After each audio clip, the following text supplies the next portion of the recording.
Hello, this is the Stories Beside channel. I release videos every day for you. Subscribe and click the bell. Vanessa stared thoughtfully out the window as the nurses went back and forth in the hospital courtyard. The janitor was clearing snow from the paths. There was a lot of snow this year.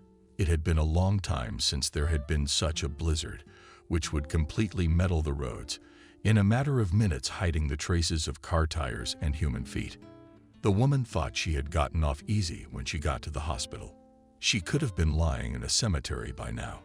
She touched the bandage on her head with her hand. The pain underneath was still intense. As she fell, Vanessa hit her head on the corner of the closet, lost consciousness, and when she woke up, she realized she was in the hospital and nothing was threatening her yet, but only for now. Sooner or later, she'd have to go home. And their daughter-in-law, Vanessa, sleeps and sees how she will become a full-fledged owner of the luxurious apartment of her mother-in-law. Wendy does not even make any secret of the fact that she has a lover and goes to him on dates, and Vanessa's son, like a blind kitten, doesn't notice or doesn't want to notice anything. "Kevin, hello," said the woman, dialing the notary's phone number. "How is your health?" "Precious. You're our man."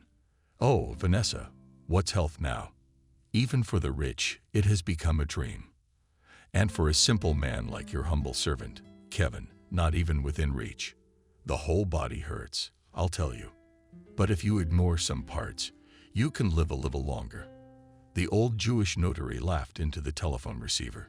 "Kevin, I'd really like to meet you." "What's this about?"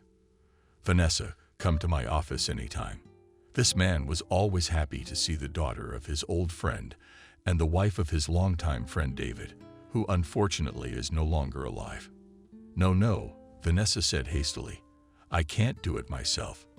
The thing is, I'm in the hospital." "My God, what's wrong with you?" The man was worried. "I'm fine now. But I'd like you to draw up a paper for me from old Kevin. Everybody just wants a paper nowadays. I'll tell you. It used to be." Vanessa knew the notary, who was a member of her parents' house, very well. If he started going into flashbacks, it would be impossible to stop the old man. And she wasn't ready for long stories about the intricacies of Kevin's fate, so she tried to interrupt him. "So you'll be able to come?" She asked a little louder than she had spoken before. Of course, Vanessa," the notary assured her. "Your late father, peace be upon him, asked me not to refuse your requests that concern the legal side. What hospital will I be at tomorrow morning?" Vanessa dictated the address of the hospital to Kevin and disconnected the phone. She has to do this because her sister-in-law is getting naughty. That country wench is a grabber. The tigresses are about to throw first her and then Vanessa's son out on the street. Lately, it has become abundantly clear to the woman the purpose of Wendy marrying her girl. Such predatory women do not disdain any methods to achieve their goal. And the purpose of daughter-in-law Vanessa was a luxury apartment on the central street of the city with windows on the waterfront and 3-meter ceilings, decorated with antique stucco, as well as a bank account inherited from her late husband. The apartment was inherited by the woman from her parents. In this apartment, she was happy with her beloved husband. Here from the maternity hospital, they brought twins Sebastian and Jenna together. The voice of one of the nursing staff called out from the hallway, "Lunch, lunch." Her roommates rose from their beds and headed for the door. It was lunchtime, but Vanessa did not move. She continued to lie there. After the stroke, the entire right side of the woman's body was paralyzed. That's why breakfast, lunch, and dinner were brought directly to her room. So it happened this time. The nurse came in with a tray, put the plates on the nightstand, and sat down next to her on the table to feed the woman. She slowly scooped soup and noodles with a spoon, brought them to Vanessa's mouth, and said, "You really need to gain strength to recover, so don't mind. Eat." Vanessa obediently opened her mouth. "A little bit of fighting," she said to the nurse. "Thank you, Sophia, for your kindness. Take some candy from the nightstand on the shelf. I have nothing else to thank you for yet." The nurse tried to refuse at first, but then decided it was better not to argue with a sick woman. She needs her rest. She'll take the box of treats so as not to upset the sick woman. Why don't your family come to care for you? She asked Vanessa, adjusting her pillow. There is no one, Sophia. The woman answered sadly. My son is away on business almost all the time, trying to earn money for his young wife. And the daughter-in-law, could she come at least once a day? At least give you some home-cooked food. We don't have very good food in the hospital, you see. My sister-in-law has no time for me, Vanessa replied. In the year that Wendy had lived with them in the same apartment, she had never become close to Vanessa. The girl did not consider her mother-in-law at all. On the contrary, did everything to get rid of her. Wendy constantly scandalized with Vanessa, and their last quarrel was the reason that the woman went to the hospital. Don't worry, Sophia assured the nurse. On my shift, I'll be sure to take care of you. She started carrying the woman home-cooked food, spoon-feeding her, taking out the duck. And Vanessa thought when I was discharged, I should give this girl money, take care of her like a close acquaintance, always coming to check on her before she even got on shift. Vanessa was born in the family of a large official, Sebastian Smith. Parents were already not young, and such a mom and dad. Also, they say, age parents. But for Vanessa, they were always the best. The girl's mom was the director of a weaving factory. She spent all her time at work. Williams kept the apartment and her daughter in order.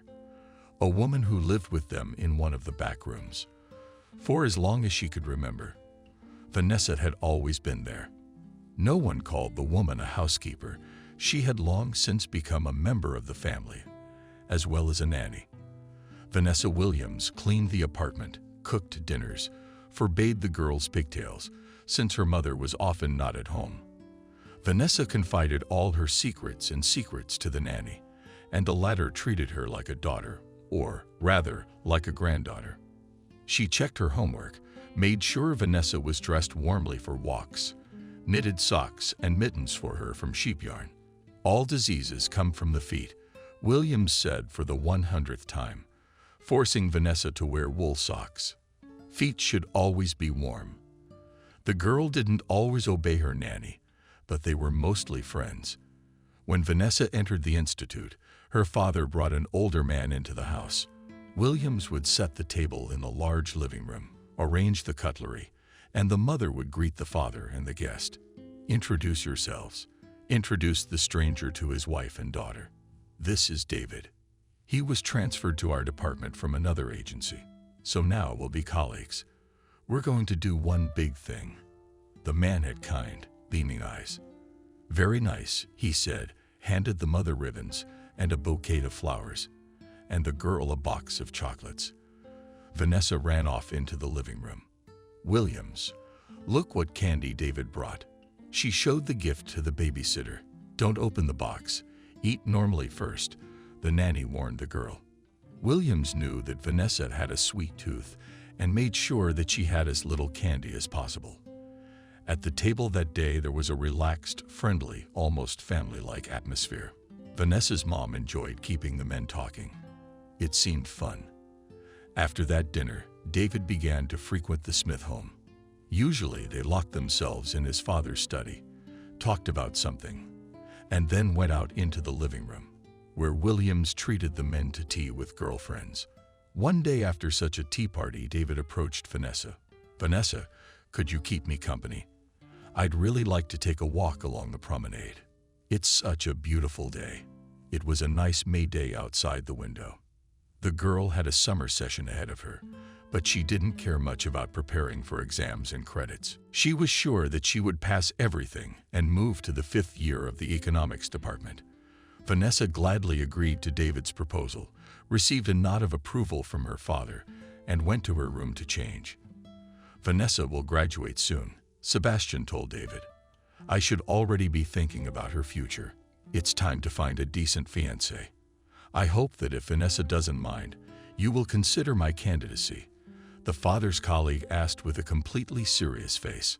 I like your daughter very much, Sebastian. We'll see, the girl's father replied evasively, not depriving the groom of the chance to become his son-in-law. This conversation happened to be overheard by Williams.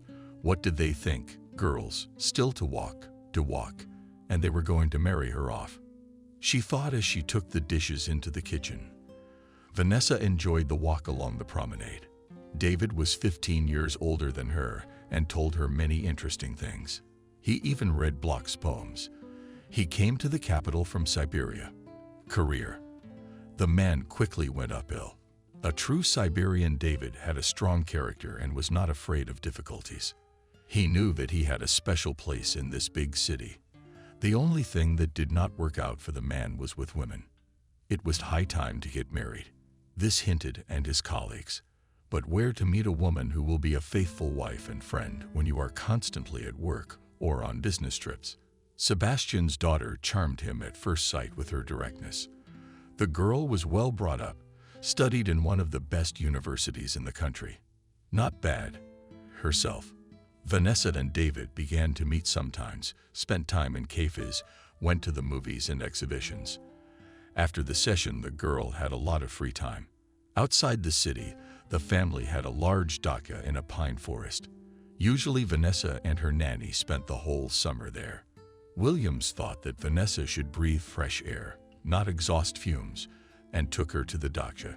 David began to come to their foreign cars to visit them, bringing different goodies. Sitting in the gazebo, they talked about all sorts of things.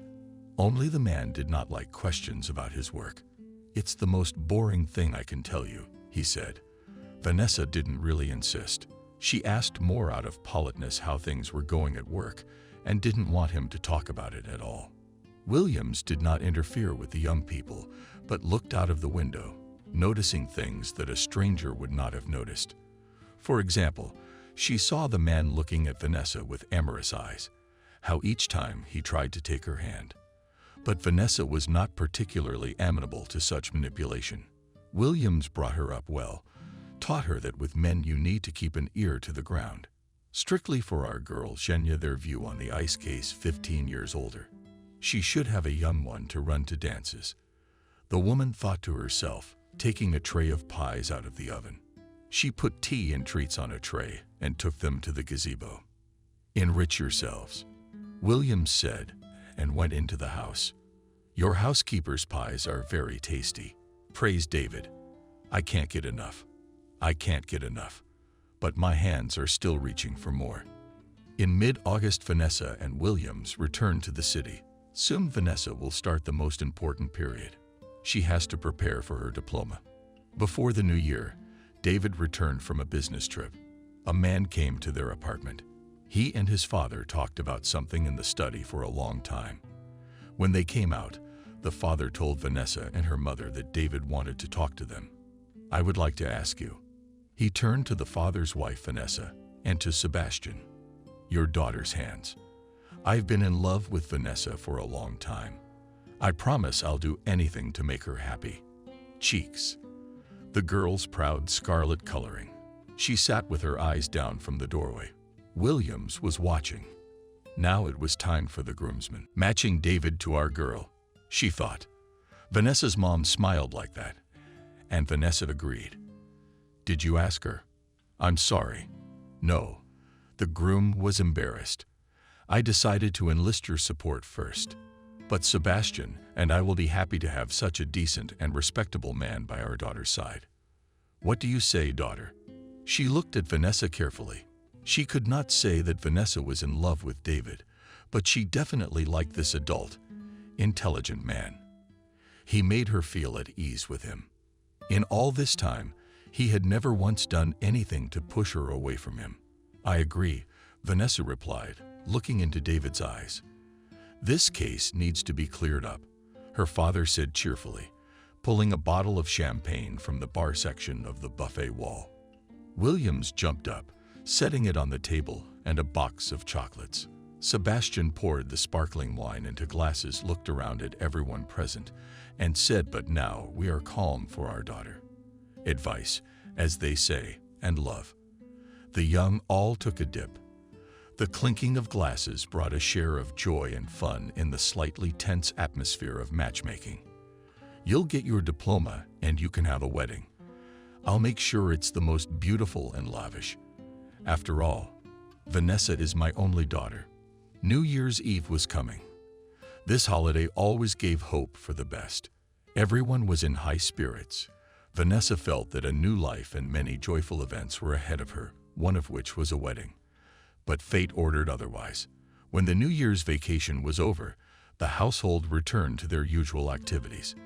Vanessa was preparing for the defense of her diploma, and sometimes met with David. Her parents worked and occasionally shared news at dinner, but her father was in a bad mood more and more often. Was he in some kind of trouble at work?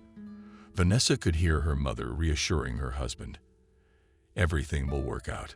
Don't worry so much. You have a bad heart." Her father's health left a lot to be desired. He said that he would marry off his daughter and retire. "I will live at the cottage, breathe fresh air, fish, and wait for my daughter to give me grandchildren." Sebastian dreamed. One day the phone rang in Smith's apartment. Williams answered the phone. "Smith's apartment." "I'm listening," she said, in one hand holding the receiver and in the other a rag with which she had just dusted off the metal. Nanny's face suddenly turned pale. She, leaning against the wall. Seeing that she was not feeling well, Vanessa ran over to her, snatching the telephone receiver. A man's voice could be heard in it, mouthing something that had started. It had happened in his work office. The ambulance didn't make it in time. Sebastian died before the doctors arrived. A heart attack. Vanessa's temples pounded hard. Her heart was beating feverishly. This can't be happening. This is a mistake, she thought. There were many strangers at the funeral. The funeral procession walked down the cemetery avenue, and there seemed to be no end to it. Behind the coffin walked Vanessa Williams' mother, and David was supporting his fiancée by the elbow. The wife of the deceased was blacker than a cloud. It was as if she had grown older these days, looking more like a long old woman than the blooming leathery woman Vanessa had always seen. As the coffin was lowered into the grave, Vanessa's mother sobbed loudly. David put his arms around her, tried to lead her away. The girl followed them. They were not at the wake, which was organized for colleagues and close friends of Sebastian. At home, they sat silently at the table. The oppressive silence was unbearable. In the morning, Vanessa's mother was found in the bathroom with an empty vial of sleeping pills lying next to her. She was dead. The shocks that had suddenly descended on Vanessa had crippled her. She fell into a severe depression, stopped preparing for the defense of her diploma, lying in her room all the time. David tried to bring her out of this difficult state, but the attempts did not give anything. Williams was mad that Vanessa didn't eat anything, all the time tried to feed the girl, but she only pulled the blanket over her head and turned her back to the wall. "We gotta do something. We have to save our ribbon." Concernedly, she said to David, pouring tea in a cup. "Would you think of something to distract her? I've thought of all kinds of things myself. I don't know how to help her. Why don't we get a doctor?" The nanny suggested it. "Absolutely not," said David. "She's in such a state she could be committed to a mental institution. She didn't even want to think about it. How about I take her to your doctor?" The man said, "There everything is used to the ribbon, and on the other side is calm and quiet. I think a few days surrounded by nature will do her good." "Indeed, go." The housekeeper agreed. "I'll cook you some food. Vanessa, who is not used to kitchen chores, will starve you and herself to death." David's idea had paid off. Vanessa did feel better. Sitting by the fireplace in the evenings, they talked about her parents. The girl remembered her childhood, trips to the sea, trips to the zoo, family holidays. These memories played back to her petrified heart. David realized that, having lost her parents, she needed support and a strong shoulder more than ever.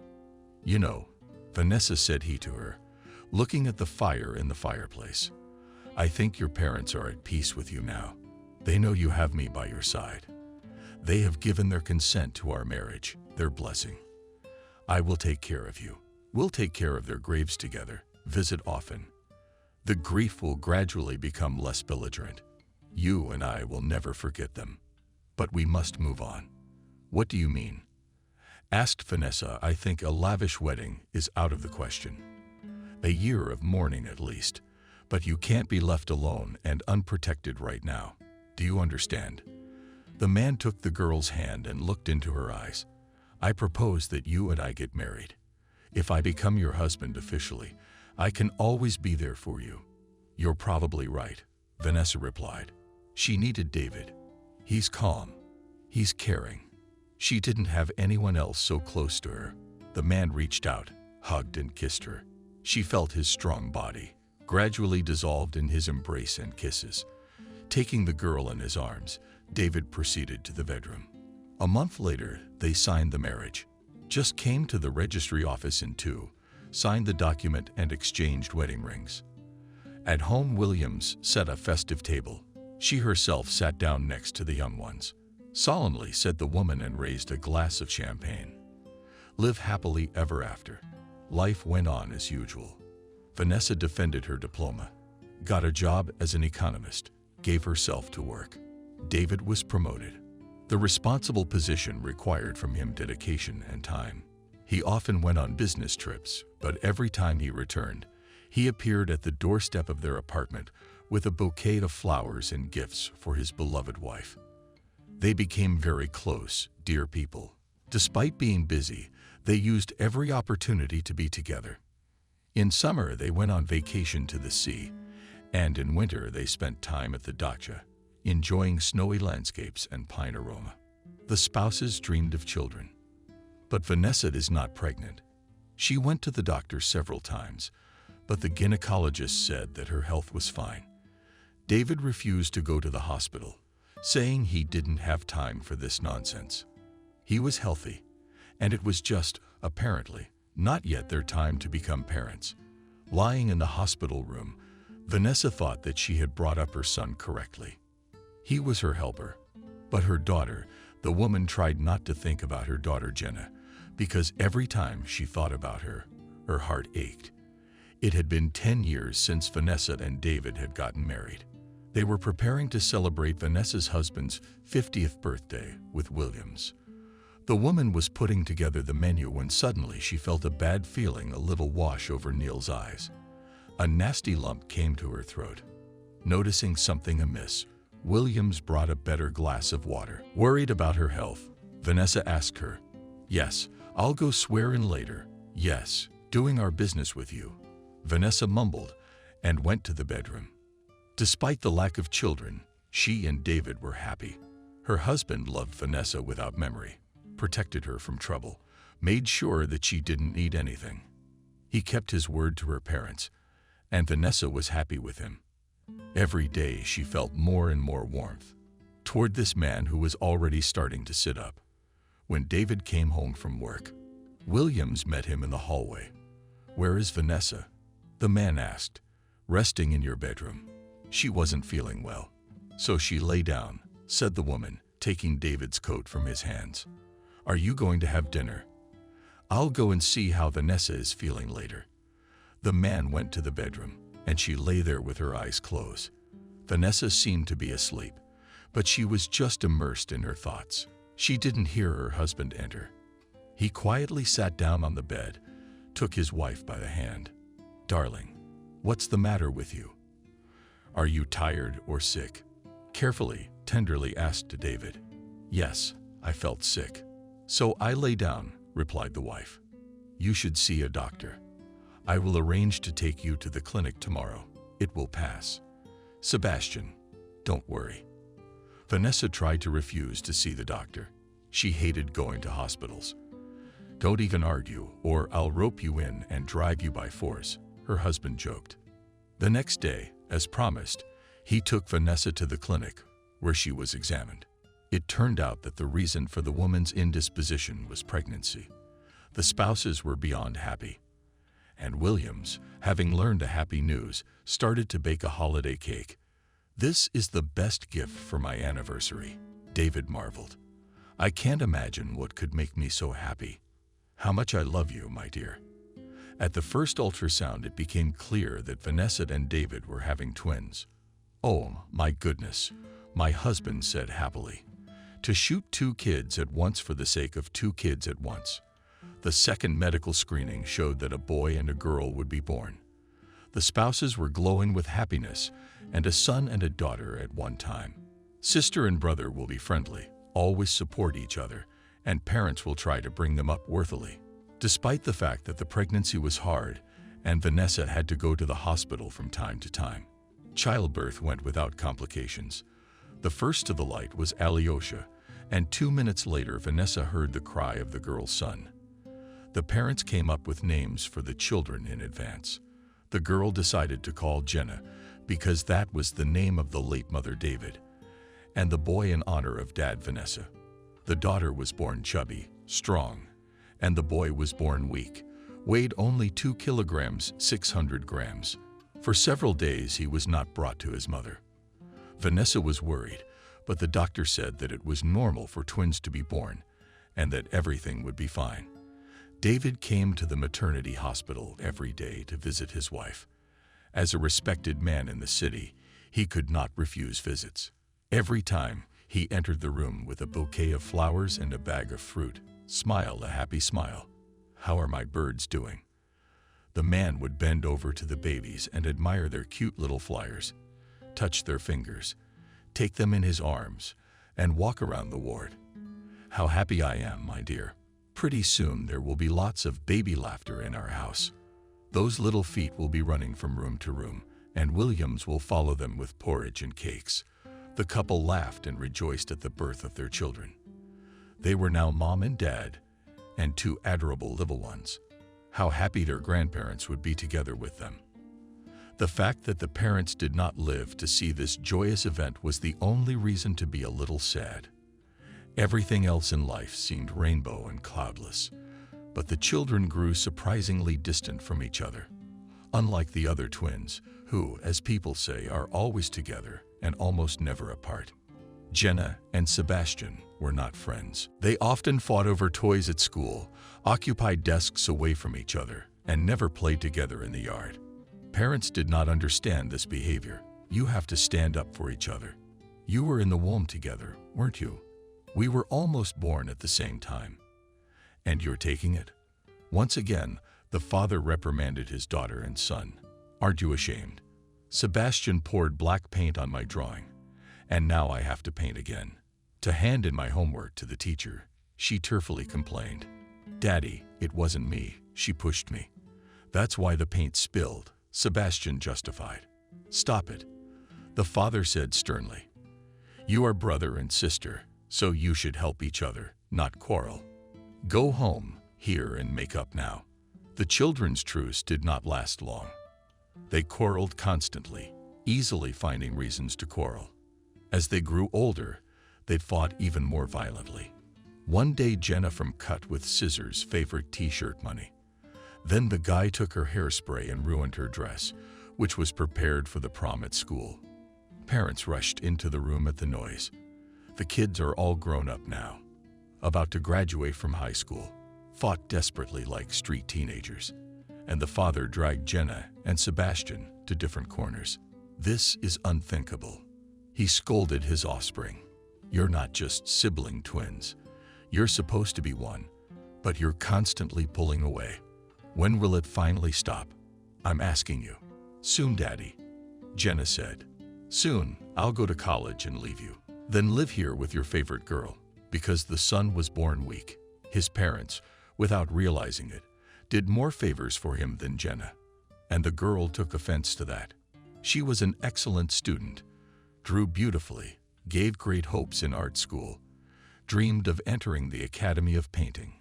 Sebastian studied mediocre, often brought home unsatisfactory marks, but his parents did not scold him for this. Again and again they hired tutors, hoping that the guy will pass the state exams well and will be able to enter the university. Vanessa was most of all worried about her son's future. Sometimes, when they were alone, Vanessa would tell her husband, "You must support Sebastian. Get the support of people you know, to get him into the institute if he doesn't get a passing grade." "I'm not sure about that," David replied. So why was the wife getting nervous? "First of all, it's very ugly. I will go to the offices of officials and ask for the guy." "How do you envision it? Don't you think it's humiliating for me? And second of all, stop patronizing him. I understand that you're going to say that your son will be a child to you all his life, but he's an adult. He should take care of his future. David could give many more arguments, but when he noticed tears in his wife's eyes, he instantly stopped upsetting her. He promised that he would do everything. Sebastian would go to university. Meanwhile, the time of the exams was approaching. Vanessa was worried because recently she had been summoned to school by her son and daughter's class teacher. The teacher was worried about Dima's progress. He doesn't do his homework at all. She complained to the mother of her pupil. He almost doesn't work at lessons. He answers uncertainly at the blackboard. I understand that he is no longer a first grader, but you still need to control Sebastian. Please pay attention to this. Vanessa and David walked together at the presentation of their diplomas. Today their children will receive the main document, which in many ways will determine their future destiny. Jenna is the pride of our school, the principal said, handing the girl a high school diploma and a gold medal. Demon's document, however, was full of threes. It was very upsetting Vanessa. At home, she started talking to her husband again, so that he could get her son into the institute, using his connections. Look, Vanessa, David said affectionately, with such grades and unwillingness to learn. Maybe it would be better for him to enter technical school. And if he gets a profession and goes to work, he will become independent. Vanessa sighed. She realized that her husband was right. Sebastian didn't show any ability in his studies at school. What made her think that the boy would do well at the institute, or that David would have to appeal to influential acquaintances every session, so that professors would leave his son credits and good grades? In the end, Vanessa agreed. Sebastian enrolled in college. Jenna realized her dream, enrolled in the Academy of Painting, and left for Peter for her parents and grown children. Nothing changed in their lives, except that the apartment became quiet, quarrels, and fights stopped. Sebastian met his future bride in college. The girl finished 9 grades in her small town and went to the capital for a beautiful life. The guy met with her for a year, but did not tell his parents anything. Lately, the father felt badly. Doctors even recommended that he lie in the hospital, but the man waved them off. No way. It's not for me to lie in a hospital bed. He was very worried about his daughter. Jenna was studying and living away from home. She didn't visit even for vacations. She didn't call. And when her parents dialed her number, she spoke one-wordedly and reluctantly. She was offended at them for the fact that all her life they have been favoring her brother in all his indulgence. And now, at his age, many people already work or work part-time, as she herself, selling paintings. And this brat continues to sit on his parents' necks. David had long wanted to hint to his son that it was time to become independent, but every time he postponed this conversation, so as not to worry his wife. Vanessa as if did not notice that Sebastian was no longer a snotty boy, but a grown man. When she heard the sound of the door opening, she rushed to the kitchen to heat Sebastian's dinner. She always gave money for expenses, even though her husband forbade her to spoil her offspring. When David found out she was slipping her son money again, he grumbled. Jenna herself lives away from us, selling her paintings. She hasn't asked for a dime in all this time. 1 year old, and all the time she's coddling him like a little kid. Stop it. It's time he became a man. Why do you and Jenna want to live away from your parents' house? Let her live like that. Vanessa shouted.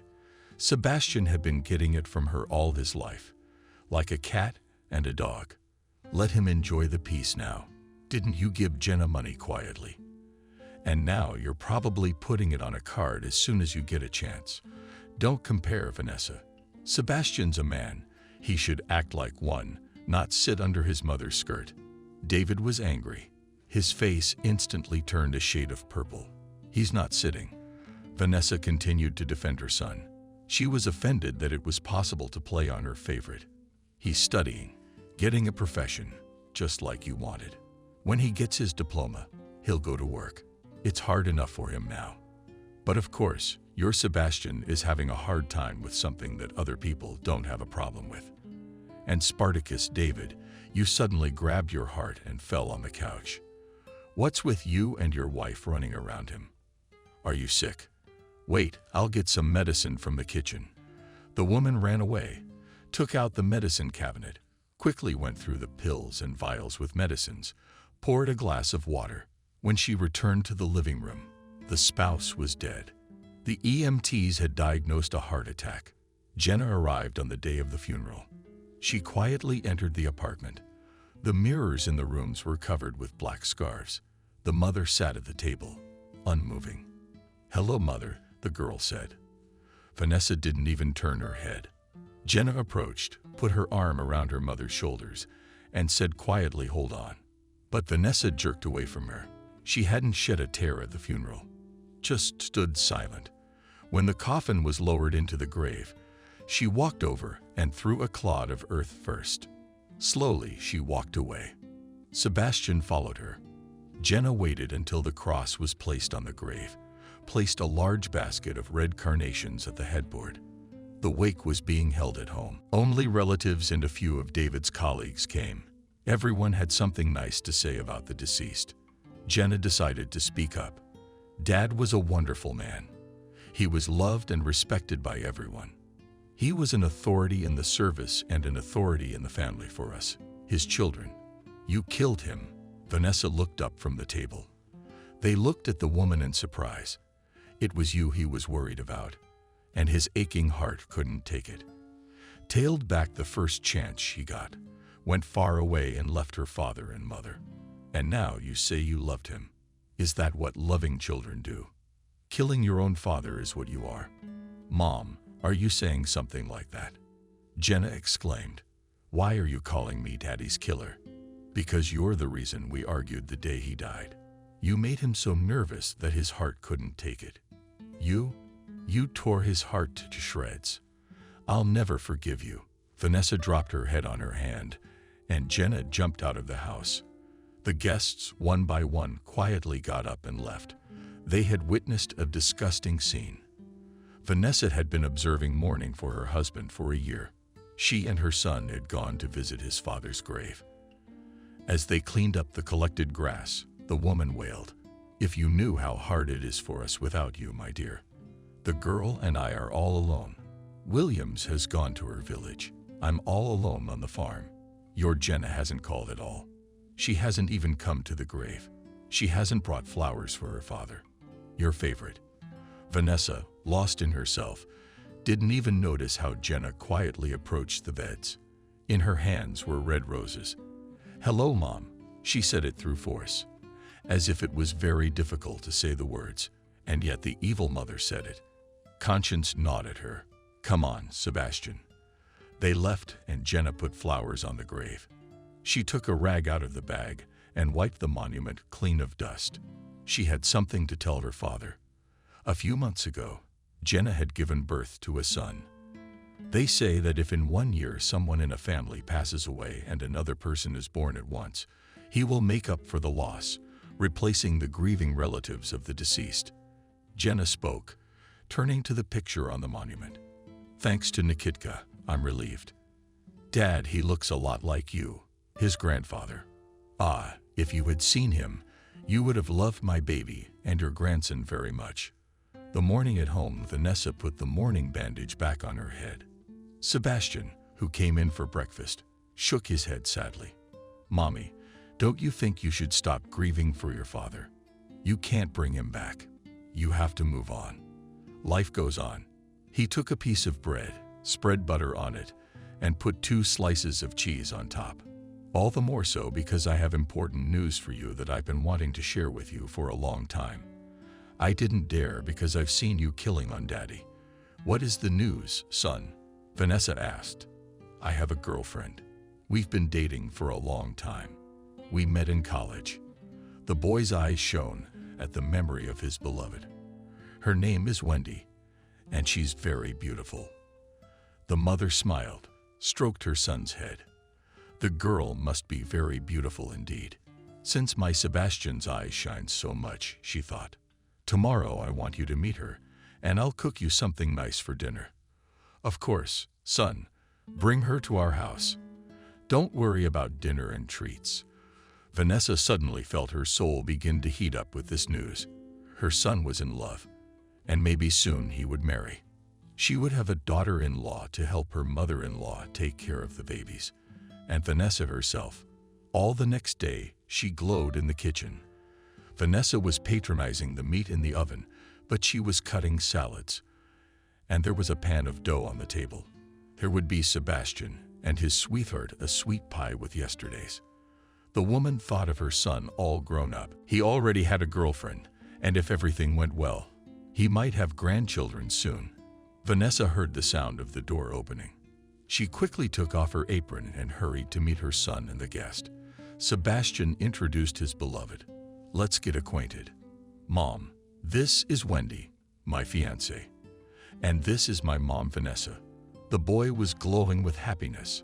His mother smiled too. "I'm so glad. Wendy, come into the hall."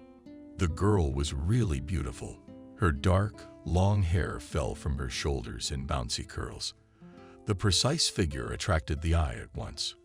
Wendy threw off her high-heeled shoes and followed Sebastian, while the woman set the table. Wendy and her son looked at the pictures in the family photo album. Vanessa paused nearby for a moment.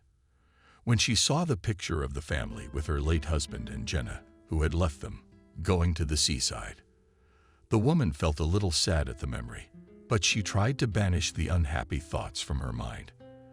After all, today was a very important day.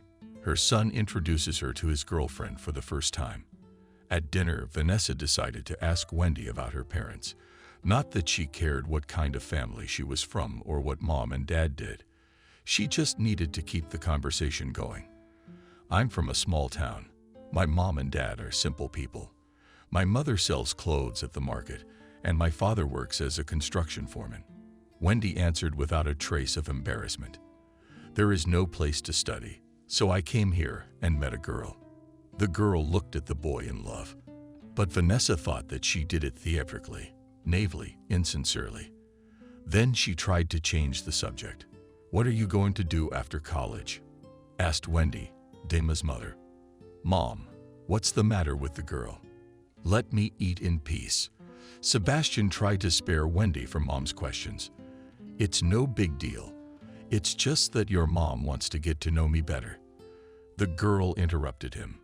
"In general, by education, I will be a technologist on sewing outerwear. But frankly, I do not want to work in the specialty. I think that a wife should spend more time with her husband, not to earn money." The word wife cut Vanessa's ear. She thought the girl had far-reaching plans. She already sees herself as her son's wife. On the one hand, there is nothing wrong with that, but on the other, Vanessa was not very pleased. Why? She didn't understand it herself yet, but something enriched her. Wendy seemed to her something fake, like a doll that looks at you with a smile from a store window, beautiful eyes. But there was no human warmth in them. Sebastian noticed how his mother's face changed when she heard the words husband and wife. He decided to take the lead in the conversation. "Yes, Mom. Wendy and I are planning to get married. Next week we will apply at the registry office. We've already picked a date. We'll get married right out of college. Maybe we should get a job first. Start earning money so we can have a wedding reception, for example." Actually, it's his parents' responsibility to marry their son. Vanessa intervened in the dialogue. "And Sebastian and Wendy. It's always been done that way. Parents marry their children, so to speak. They give their blessing, perform the wedding, and then the young people start building their own lives." Vanessa didn't understand what so much offended her in the girl's behavior, in her words and even in her tone. It was pointless to argue. In the past, it was always the parents who organized weddings. But Vanessa is retired. Her husband's in the grave. There are, of course, some savings and money in the account, which the husband saved for a secure old age. But to simply skip out on the financial safety cushion is, at the very least, foolish and thoughtless. Vanessa had no intention of spending the money in her stash. "Say, Wendy," she asked the girl, Do your parents know that you are getting married and that they are going to be involved in organizing the wedding? Are they going to give you money for it? The girl's cheeks flashed Bagram. She could see that she was uncomfortable with the question. They will know when we apply. Why say it before the time? Will they give us the money? Where will they go? I'm their only daughter. If you want, the girl, and I will do the math and give you an estimate. And you and my parents will put in a 50-50 split. I think that's okay. Well, normal is normal. Vanessa tried to change the subject of the conversation, which was beginning to heat up the atmosphere at the table. How do you spend your free time, Wendy? She asked. I go out with my friends. Sometimes we go to a club to dance and relax. Began to list her entertainment. Vanessa thought to relax. Strange. What is it that today's young people are so tired of? She clearly didn't like her son's choice, but the woman decided that Sebastian has the right to choose his own wife. And since he loved Wendy, Vanessa was going to clear the table and asked Wendy to help. Shall we bring the cake and the tea set? Not at all. Trying to look friendly, said Sebastian's mother. Mom, let me help you myself. Suddenly, the son volunteered. The boy grabbed the plates and carried them to the kitchen. How do you like her, right? She's a wonderful girl. Wonderful, Vanessa said thoughtfully. She didn't want to upset her son, didn't want to fight with him. The woman thought there was still time to open Sebastian's eyes to his girlfriend, and the first meeting shouldn't be marred by squabbles and figuring out who's right. Papias tea and cake. The young ones are packing up. I'll see Wendy off and come back not with Kuchma, Sebastian told his mother. Vanessa had no time to be bored. She began to wash the dishes, thinking all the time what was so alarming, so repulsive to her from this girl with model looks. Should be pleased. Sebastian will have a very beautiful wife. Not every man can boast of that. He will enjoy going out with her for walks, appearing in the companies of friends, visiting theaters, going on vacations, not stopping to think Vanessa was getting ready to go to bed. When Sebastian returned, she didn't hear, falling into a heavy sleep. The wedding was in late June. After receiving his diploma, Sebastian got a job in a large construction company. He managed to do it not without the help of his mother. Vanessa had been trying to push her son through all his life at the expense of her husband's acquaintances.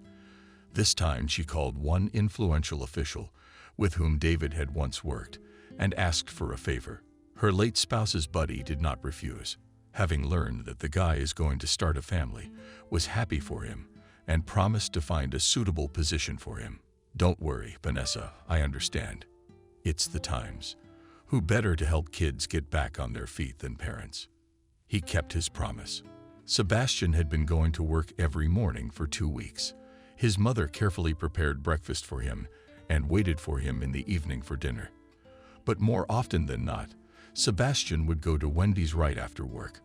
We have a lot to discuss about the upcoming wedding, he told his mother on the phone. Go to bed, don't wait up for me. The bride and groom-to-be made a guest list. Looking at it, Vanessa asked, why didn't you invite Dad's friends with their wives? Son, why is Mom doing this? They're not related to us. We hardly talk to each other. Why? Wendy has so many relatives that I only see them on the list. The woman, perplexed, looked at the unfamiliar surnames.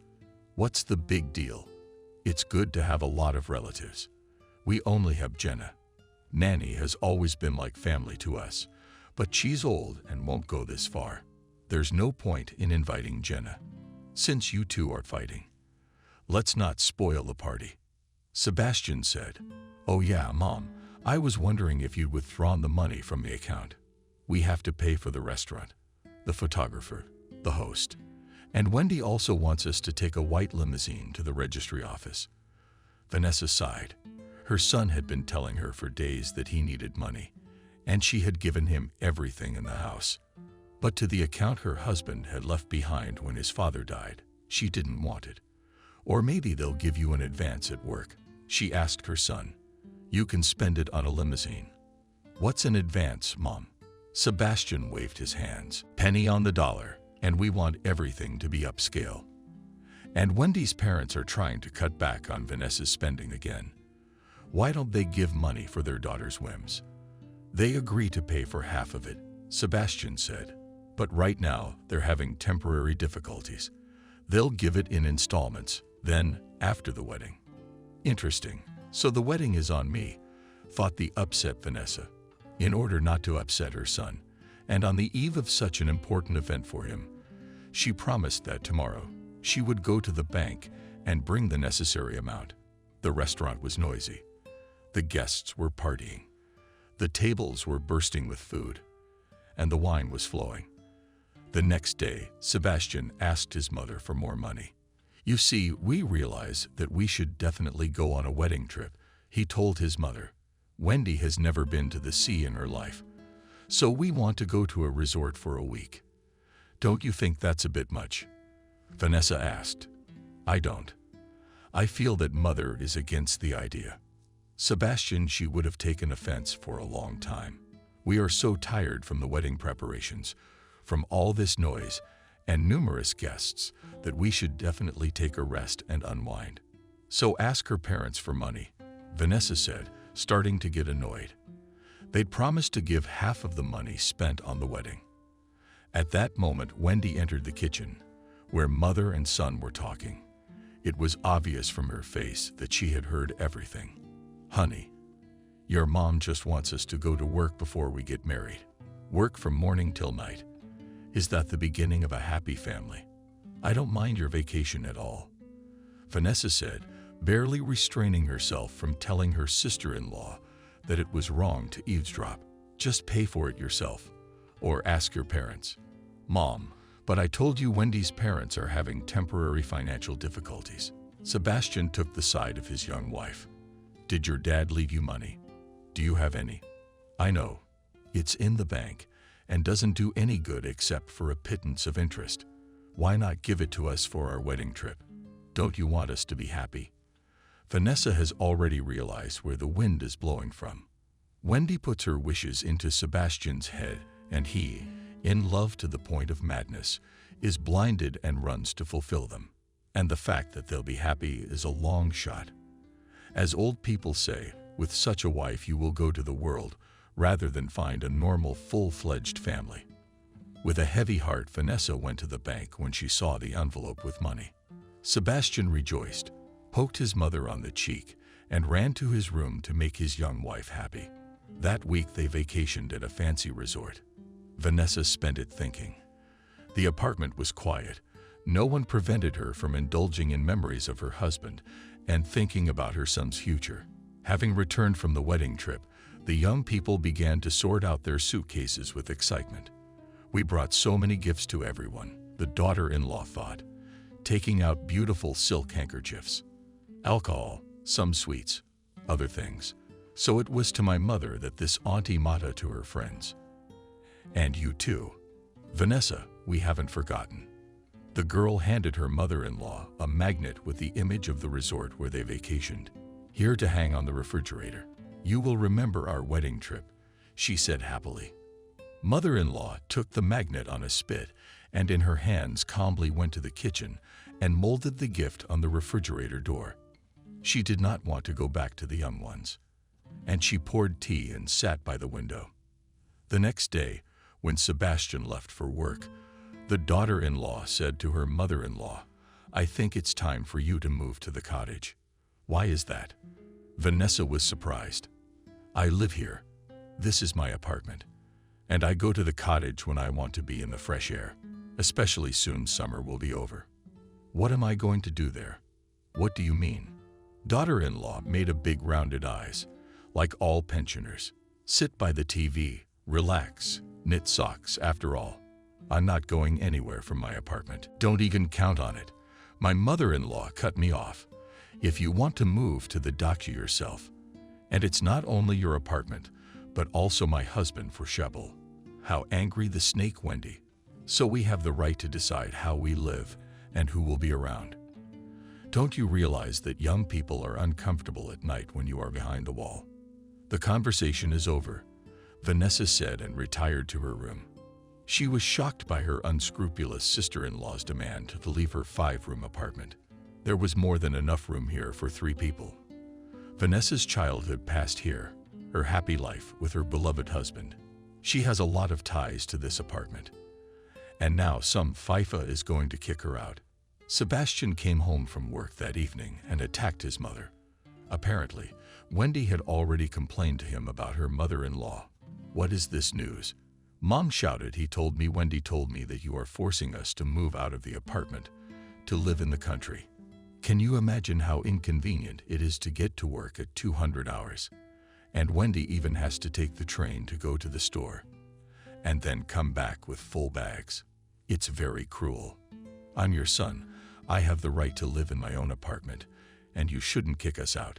Catching a pause in her son's monologue, Vanessa managed to say, "I didn't kick anyone out. It was your wife who demanded that I move to the cottage. So that's perfectly reasonable. Wendy's right. You'll be more comfortable at the cottage. And we'll come up on weekends, bring groceries. Did it ever occur to you that I have my own head on my shoulders? Why should this girl, who is a stranger to me, dictate where and how I should live?" Vanessa was indignant. "Stranger?" Sebastian looked offended. "So my Wendy is a stranger to you? I didn't think you'd say that, Mom." Sebastian walked out and slammed the door. Summer flew by, and then fall. Vanessa tried not to notice her daughter-in-law, even though she did her best to constantly clash with her mother-in-law.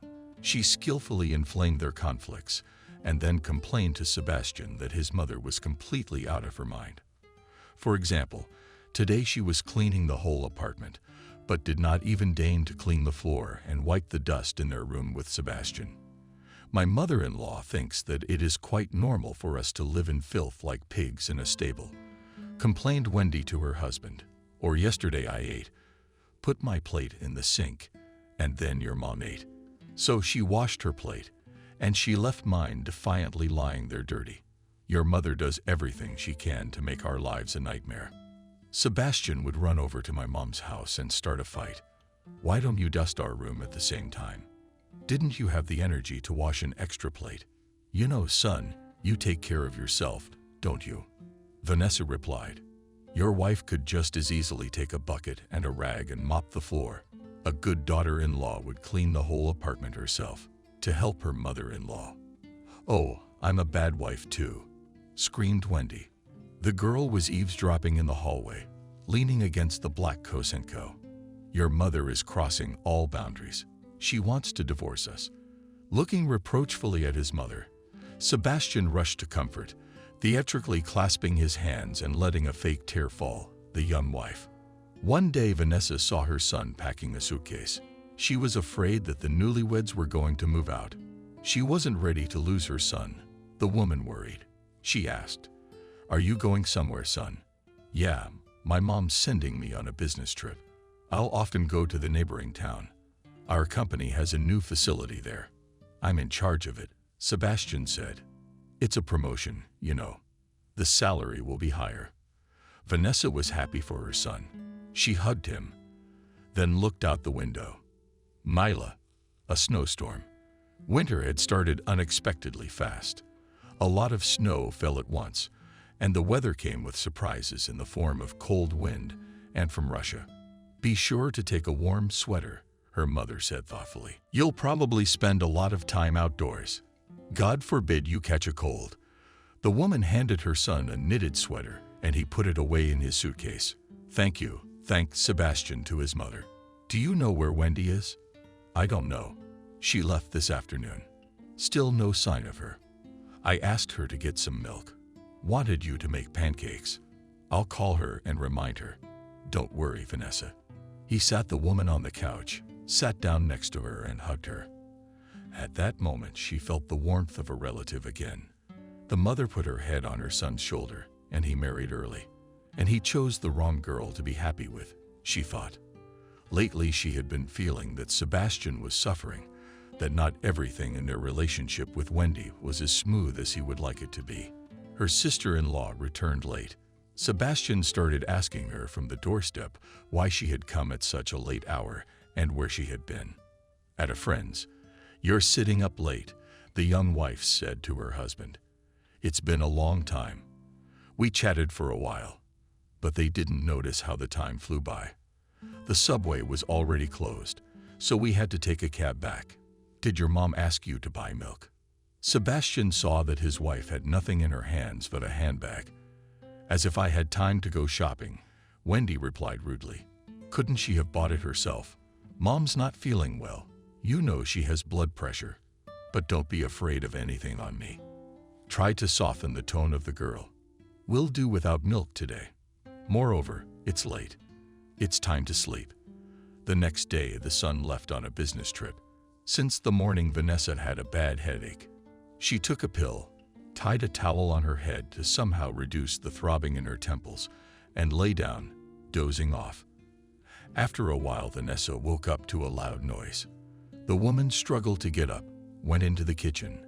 Her sister-in-law was slamming cupboard doors, dropped a pot from the stove on the new, searched for something in the refrigerator. What's going on? Vanessa asked. What are you doing? What? I just got into bed. How bad is your headache? Pressure, I guess. You're asking what's going on. Wendy yelled at her mother-in-law. I woke up, I wanted to eat, and the house was a mess. It's lunchtime, and you haven't cooked anything yet. Are you trying to starve me to death? You're right, said the mother-in-law, trying to keep her voice down. It's already lunchtime, and you're a noblewoman. You've only deigned to get out of bed. I don't feel well. Cook something yourself. There's no food. I've been through everything. You wanted to fry some eggs with sausage and tomatoes. My sister-in-law resented me. What were you doing at 12 o'clock? What, you couldn't go to the store and buy groceries? I told you in Russian. I don't feel well. Tried to call the daughter-in-law to compassion mother-in-law, but it was as if she did not hear that the woman needs help. Why all this to me? Keep yelling and cursing at my husband all the time at home. No, so I have to take care of his sick mother. No, old girl, you're not gonna get that from me. Wendy pushed Vanessa in anger. The woman's eyes went blurry. She fell, passed out. The daughter-in-law was afraid she had killed her mother-in-law. She cautiously approached, bent slightly over the woman. Vanessa, are you alive? Hearing no answer, she picked up the phone and called an ambulance. Lying in bed in the hospital room, Vanessa thought back on everything that had happened to her since Sebastian had brought Wendy into their home. The elderly woman's life had become a nightmare. Constant scolding, complaints from her daughter-in-law against her mother-in-law, and tantrums. No, this is not how she envisioned her quiet old age. Vanessa thought her son would help her and her daughter-in-law would become Jenna's second daughter. Vanessa's daughter doesn't call or ask how her mother is doing. She does not even know that Sebastian is married to this unscrupulous girl. The anniversary of David's death is coming up. Will Vanessa be able to recover, to gain the strength to go to the gravesite? There she can cry, share her troubles with her husband. Maybe she would find the answer to how to go on living. There was a soft knock on the ward. The door opened ajar, and a short man with a picky tummy entered. May I? He asked, and headed toward Vanessa's bed. Vanessa, how is your precious health in the Jewish way of speaking? Kevin asked. Hello, dear Kevin. The woman rejoiced. No one came to see her, so she was glad that she could not only do what she had planned, but also talk to her late husband's friend. The notary moved a chair over to the woman's bed, sat down, and placed a plump leather folder in her lap. Vanessa politely inquired about Kevin's business. What business is there? The notary shook his head. There are inheritances or marriage contracts. It's always the notary's job to get the paperwork right. And I suppose you called me here on business, too. Yes, dear Kevin, the woman said. It seems to me that I will soon follow David Nikolaevich. Don't talk nonsense, my blooming woman. The man waved his hands at her. Did he call you from there? It's too early, too early. You've made up your mind.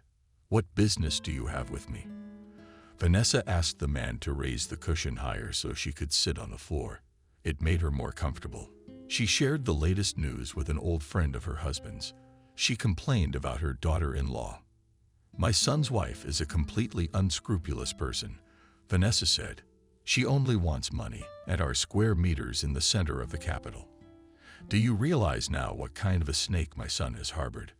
I do, replied the notary. I suppose you want to make a will for Sebastian, David. Not quite, the woman replied. What surprised Kevin? I think she wants to kill me. My son is like a blind kitten. He doesn't notice anything. He believes his Wendy unconditionally. And I don't feel safe. That's why I decided to invite you. My dear, she told about her plans.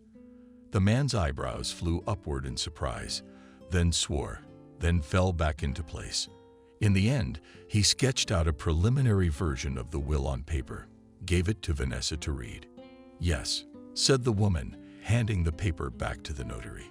It's exactly what I wanted. In fact, precious. Vanessa, did you manage to surprise the old Jew? Kevin said, tucking the paper into the folder. But I will do your will. Everything will be in the best possible way. You just don't worry, so as not to harm your health. The man said goodbye to Vanessa, bowed politely to her roommates and left. The woman closed her eyes and tried to sleep. She was awakened by her son's voice. Mom, how are you? Sebastian was sitting next to her on a chair. He took his mother's hand. I came straight to the hospital when I heard what happened to you. You can't go to all that trouble. Wendy told me everything, not understanding everything. Asked her mother, how did you lift a heavy pan and fall? It's still good that my wife was home, called you an ambulance, went to the hospital with you. I'm so grateful to her. The son stroked his mother's hand, looked at her tenderly. I brought you some fruit. I'm sorry, Wendy. I wanted to make you something to eat. But I didn't wait. I rushed right over to your place, and she's so upset that no one's gonna feed you here. Vanessa listened to all this news about her son's caring wife and couldn't believe her ears. What a hypocrite this Wendy is. They put noodles on Dim's ears, and now she was in the chocolate. They take care of us, mother-in-laws, as if we were their own mother. Don't worry, the food here is decent. Vanessa tried to calm her son. Sometimes my sister Sophia comes to me and feeds me from a spoon. Thanks to her, she's a good girl who helps patients she doesn't know, said Sebastian. But you correct yourself. I have to go. Wendy and I were going shopping. Can you believe it? Turns out she doesn't have any decent winter outfits at all. I'll come back tomorrow. Bye, Mom. The son poked his mother on the cheek and headed for the door. And Vanessa thought with a pain in her heart that her son was wearing the same jacket for the third winter already. But he did not think of himself now to dress up his young wife. The next day, Sebastian did not come to visit his mother. He didn't call until a day later.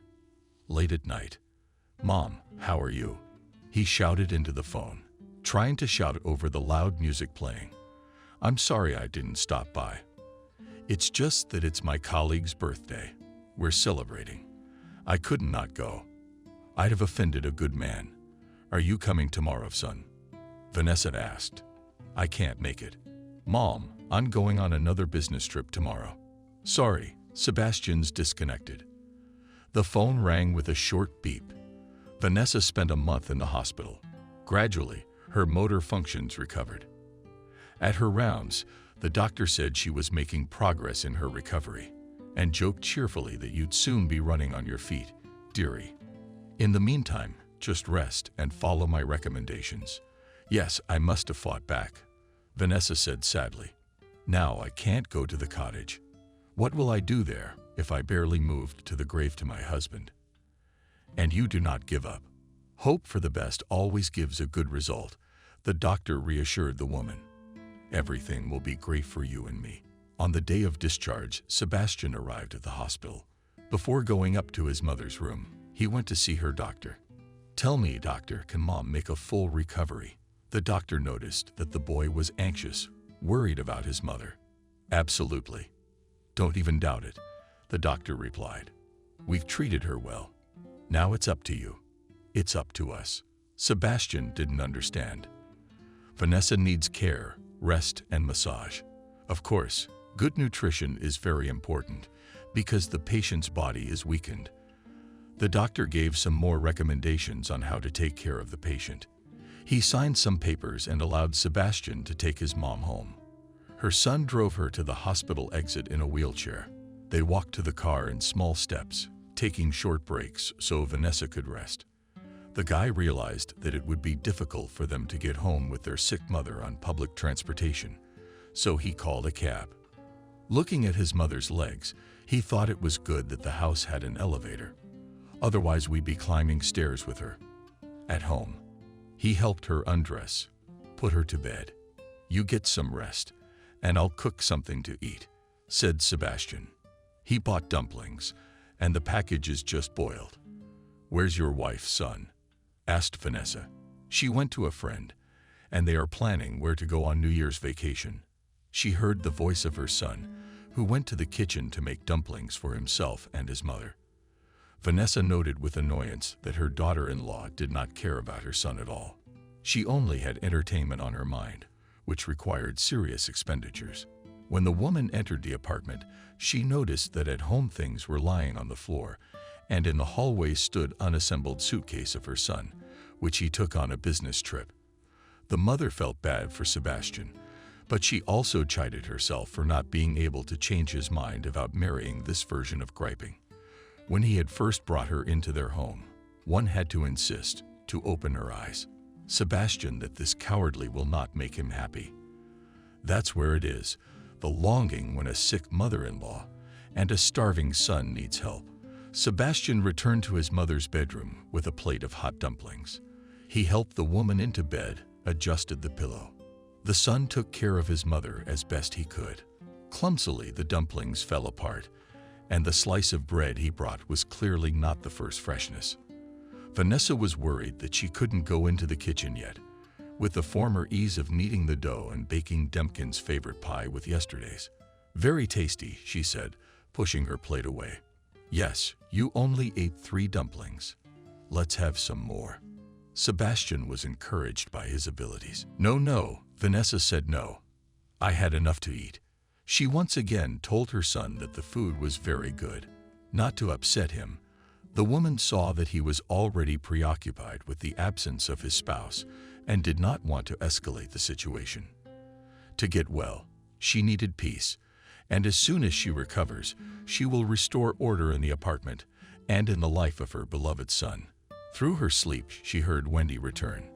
She was loudly telling Sebastian that she and her friend had chosen a boarding house outside the city, where there was a huge list of spa procedures. They should definitely go there for New Year's Eve. Sebastian asked her to keep her voice down. Her mom was sleeping in the bedroom, but the girl didn't care. She continued Taratorkin without lowering the tone of voice. "Your mother will give us money for the trip," she asked her husband. Sebastian was confused.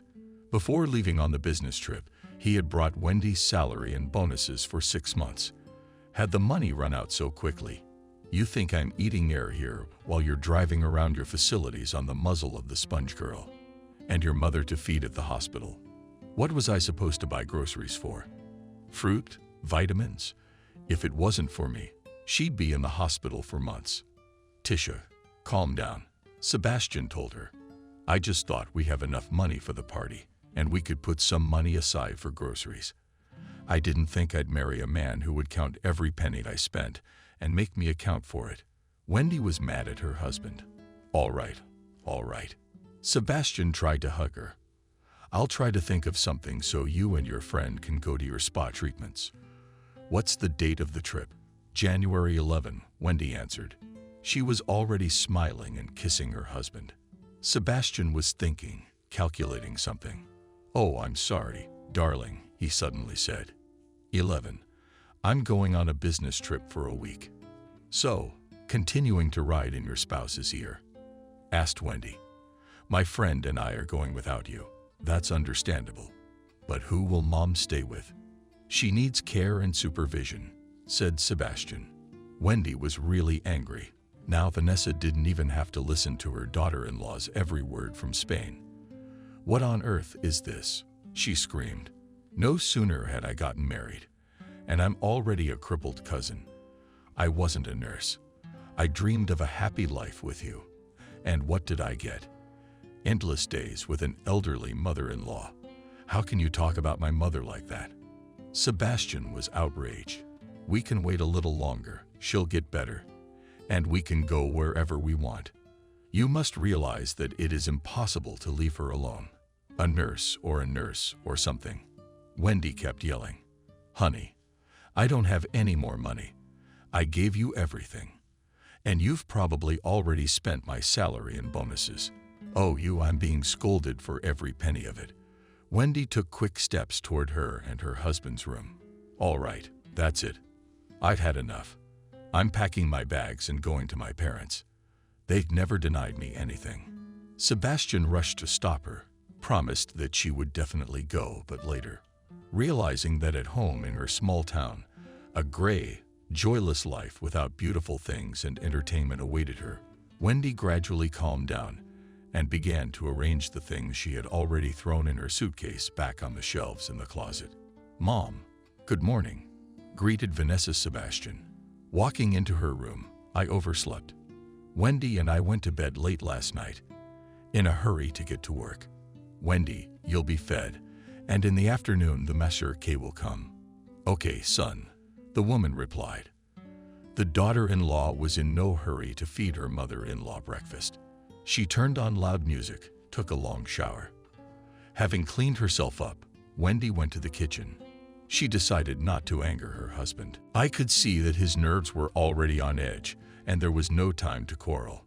Wendy had seen some lovely gold sapphire earrings in the jewelry catalog and was anxious to get them for New Year's Eve. Sebastian had asked to feed his mother, so she was cooking something now. The girl found the kitchen with a glance, opened the door of a hinged cupboard. It was almost completely empty. Wendy found half a bag of buckwheat groats. Great. Boiled her buckwheat porridge. Then she went down to the cafe. There and have breakfast herself, she thought. The girl took milk out of the refrigerator, poured it into a saucepan. At the same moment she smelled a disgusting sour odor. The milk was spoiled. There was a little hesitation. Wendy made the decision to eat it. Nothing would happen to her mother-in-law. She opened the window so that the smell of the passing milk would get out faster.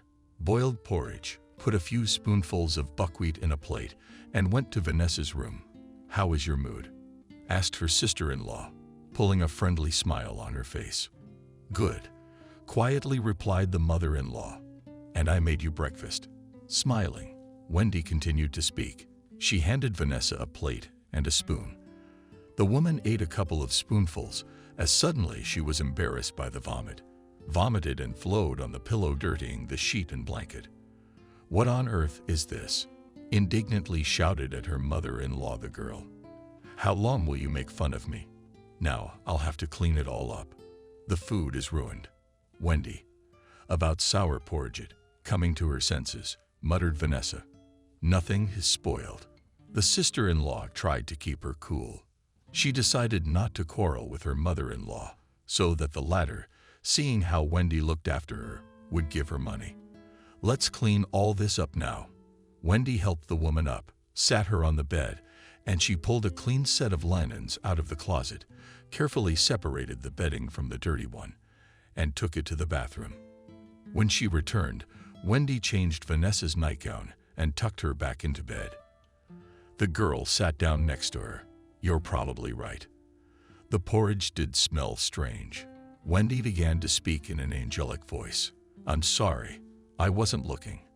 You're better now. Vanessa was surprised at the change in her daughter-in-law's demeanor and voice. Don't worry, she replied. Would you like me to get you some hot donuts from the coffee shop? The girl jumped up, ready to run after her mother-in-law's treats. Suddenly, Vanessa smiled. Such behavior of her daughter-in-law. I want some, she said. I also want to have sweet tea with you. Hurry back, I shouted to my sister-in-law from somewhere in the hallway. Wendy. The blink stretched for an hour, even though the coffee shop she mentioned was on the corner of their house. But Vanessa waited patiently for the promised donuts and tea. When her sister-in-law returned, the woman was reading a book. Wendy moved the beds, the coffee table, brought cups and a hot kettle, placed the sweets on a plate. Here, she said solemnly, pleased with herself. I bought donuts and treats. She looked like Wendy. It was noticeable that she was in a good mood, and she was not going to quarrel with her mother-in-law at all. The daughter-in-law helped the mother-in-law to rise, served a cup with tea. The girl herself sat down next to her on a chair. To Vanessa's surprise, they had a pleasant conversation. It was as if Wendy had been replaced. She was smiling, friendly, not trying to offend or insult her mother-in-law. I never asked, "How did you meet my Sebastian?" asked the mother-in-law. "Can you tell me?" "Of course, it's a very funny story," began the daughter-in-law. "I was waiting for a guy from our group. We were friends. His name was Robert, and he was supposed to bring me my notes. I saw him wearing a white sweater with reindeer on it. So I sneak up on him, and I put my hands over his eyes from behind. He turned around, and then I saw a total stranger standing in front of me, very handsome, with kind eyes. And he was smiling, not realizing what kind of girl had suddenly jumped up to him. That's how they met." Mother-in-law and daughter-in-law laughed at the ridiculous situation. They were having fun. Wendy turned out to be not a bad girl at all. Vanessa thought, I guess what they had before was ordinary, adapting in generations, having to exist in the same space, sharing a household, and putting up with habits. Suddenly, Vanessa hesitated and said, "My late husband and I were introduced by my father. They were colleagues. David looked after me for a long time, but when my parents died, he married me immediately to protect and care for me. He treated me like a precious Chinese porcelain vase my whole life. Never a word or a deed to hurt me. Oh, Wendy, I miss him so much. I'm so worried I won't be able to visit his grave on the anniversary of his death." Wendy, too, sat looking thoughtful, but she had other things on her mind. "Why can't you?" she asked her mother-in-law. Where was I thinking? I can hardly move, and here to the cemetery to go to the train, then walk for a long time. My thoughts or my deeds. But you'll feel guilty for not visiting the grave, won't you? Wendy said sympathetically. And you can't be nervous and worried right now. You need positive emotions and peace of mind to recover. Let me take you to the cemetery. Her sister-in-law's proposal was unexpected for Vanessa, but pleasant. How will you take me? After all, you don't have a car, and you'll have a hard time with me on the train. My mother-in-law asked. I have a good friend from college.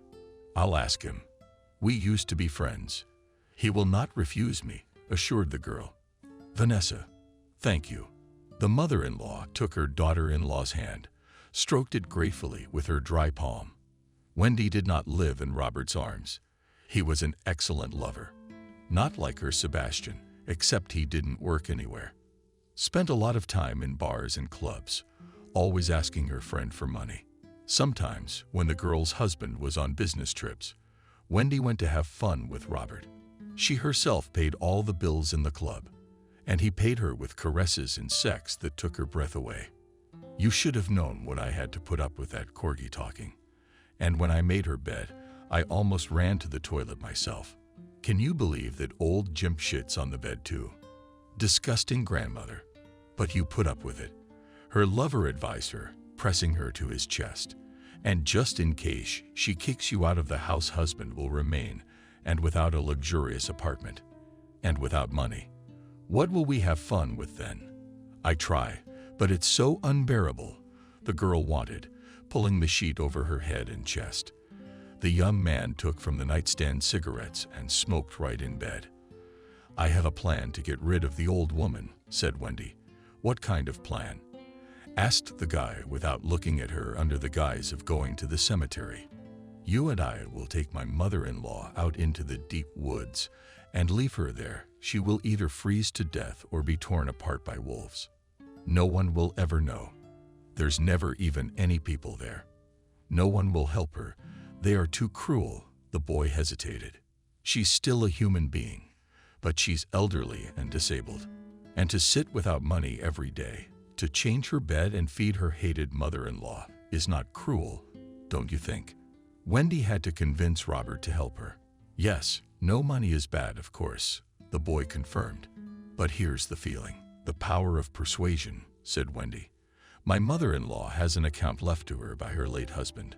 Apparently, there's a lot of money in there. From that account, she gave us money for the wedding and for the wedding trip. If she's gone, I can manage that money. My fiancé can't refuse me anything, believe me." "Are you sure it will work out?" Robert asked. "You bet I am. I did everything right. Now mother-in-law thinks that I penetrated her kindness and kindness began to trust me. Oh, you, my Alice." The guy laughed and hid with his head under the sheet. "Your mom is very worried about not being able to go to your father's grave on the anniversary," said Wendy Sebastian at dinner. "Yeah, you could have hired a cab, but I'll have to leave on a business trip," the boy said sadly. "When I get back, I'll definitely take her. But this date is so important to her. She's so upset, and it could be bad for her health." "I see you've made up," Sebastian said approvingly. "Does your mother praise you so much?" "I'm glad, Sebastian. Maybe I'll take her out. I'm sorry to see her going through this. She told me how much your father loved her." Sebastian's wife suddenly suggested it. "And how do you imagine it?" he asked. "We don't have a car. I'll ask one of my college friends, or at the very least, call a cab. You'll leave money for your mom and me." Wendy hugged him from behind by the shoulders, kissing the back of his neck tenderly. The boy's breathing became heavy, intermittent. "Of course I will," he said, taking Wendy in his arms and carrying her into the bedroom. "How I love you, my darling."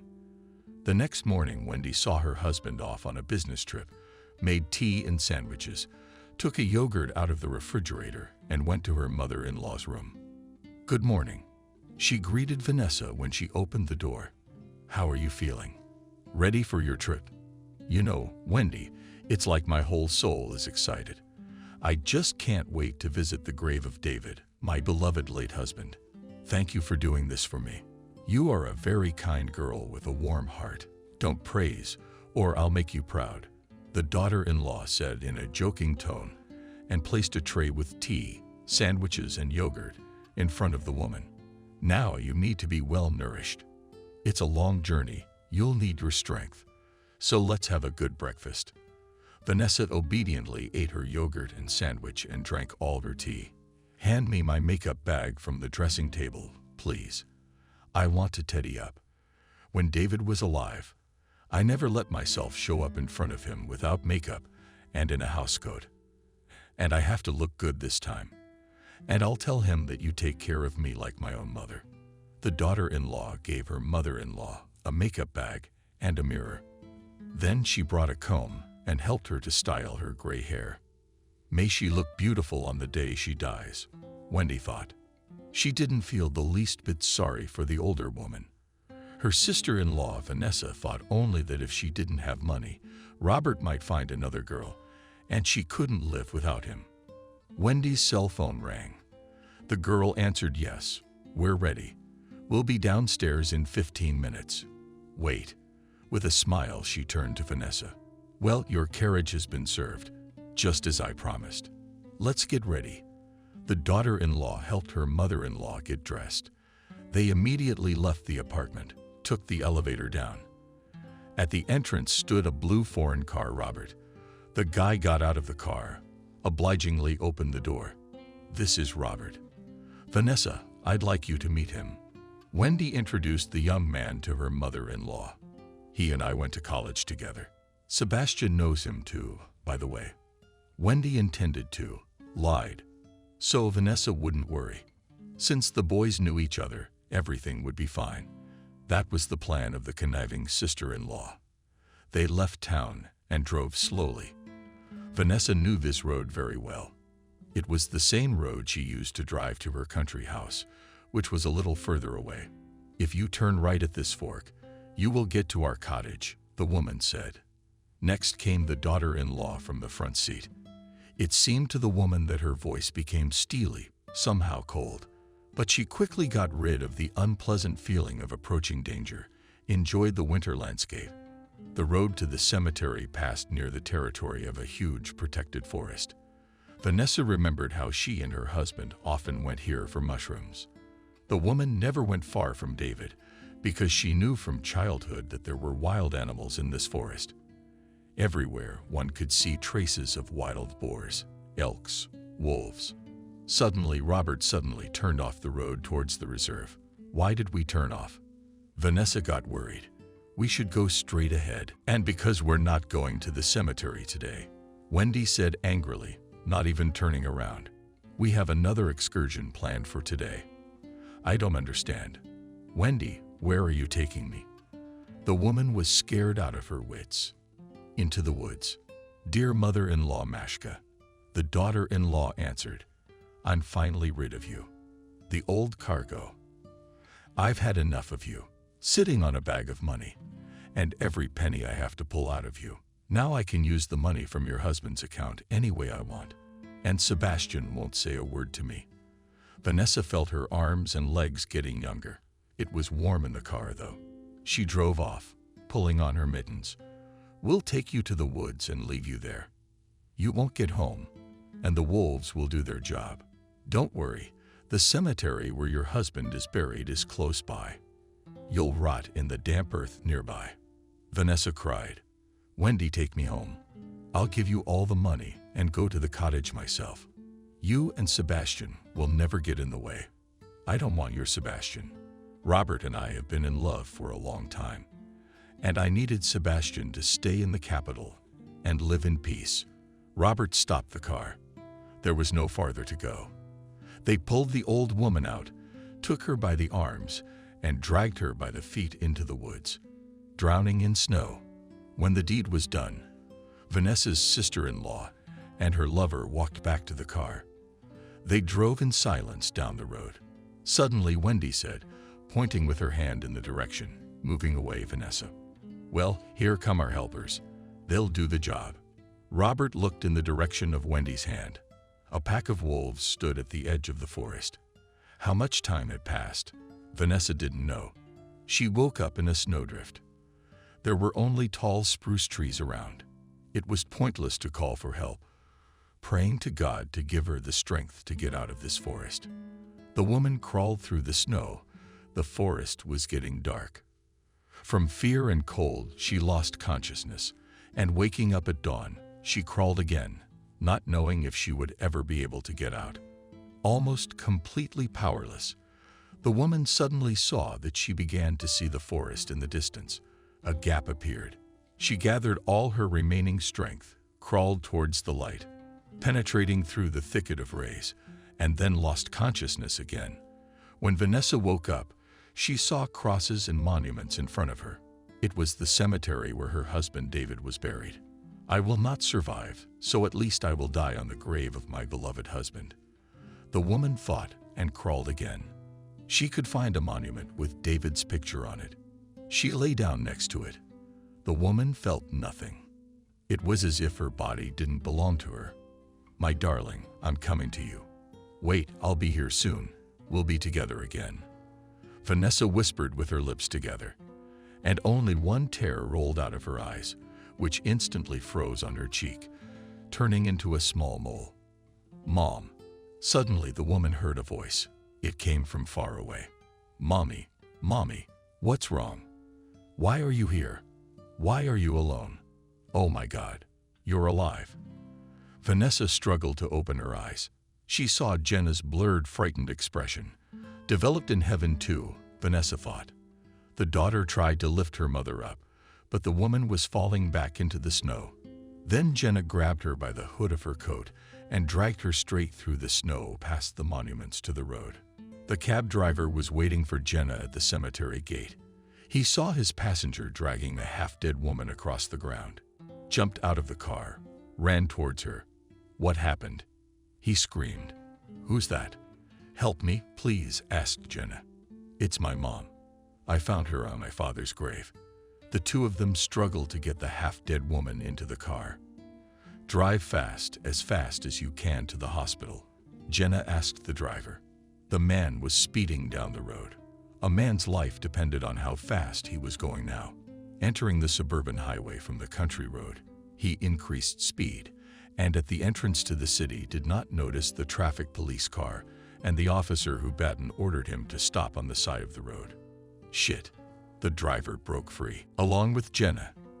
They jumped out of the car, ran up to the policeman, and began to explain confusedly that they were taking the sick, frostbitten woman to the hospital and a woman they had found in the cemetery. It took a few minutes for the police officers to understand. How the old woman was treated would determine whether she would live.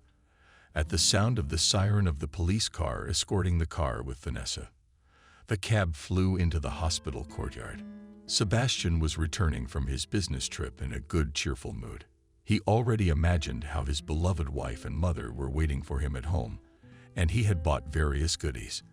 They would surely drink tea all together and share the news. Coming out of the elevator, he was surprised to find the door of their apartment ajar. "Wendy, why is the door open?" asked her husband as he entered the hallway. To his surprise, he saw that in the hall were sitting strangers in police uniforms, and his sister Jenna was talking to them. "What's going on?" asked the boy. "Jenna, how did you get here?" "And who are you?" asked Sebastian policeman. "I live here." The guy was confused. "With my mother and my wife. We'll figure it out. Have a seat." The policeman pointed to the couch, not understanding anything. Sebastian sat down and stared at the employee. After handing over the explanation of the frostbitten mother to the doctors, Jenna turned to the policeman and asked what she should do. They offered to drive the girl to the department. "There you will tell everything." The investigator listened to Jenna. On the anniversary of her father's death, she went to visit his grave, where she found her mother lying in the snow, pressing her cheek to the photo of her husband. How she had gotten there, Jenna did not know. The investigator asked his subordinates to find out which cars were captured on the CCTV cameras. On the way to the cemetery, it turned out only one car had passed by. Its license plate was run through the database. The owner turned out to be a Robert Novikov. An outfit was sent to the guy's address. Scared, Robert told everything. He asked to take into account that it was his mistress Wendy's idea to drive into the woods and leave the old woman there to be eaten by wolves. And he only drove the car in that direction. Robert and Wendy were arrested, and after the trial they were sent to prison to serve time for attempted murder of a human being. Vanessa was in intensive care for a long time. Doctors fought for her life. When she woke up, she saw in front of her Sophia, a nurse who had cared for the woman when she was in the same hospital. The other day, Sophia was called to the notary's office. A fabulous bequest fell into her account by a grateful patient. Hello, this is the Stories Beside channel. I release videos every day for you. Subscribe and click the bell. Stephen was a boss who suits most of his subordinates. First and foremost, of course, was the paycheck. He not only paid people as much as he promised when they joined the firm, but everyone knew that in time, if it did not become a cashier, the line could count on a solid increase. There was a system of fines, but you had to seriously screw up to have some amount deducted from your income. Besides, the boss was not in the habit of humiliating those who worked for him, and overtime loads were always warned, and it was generously rewarded.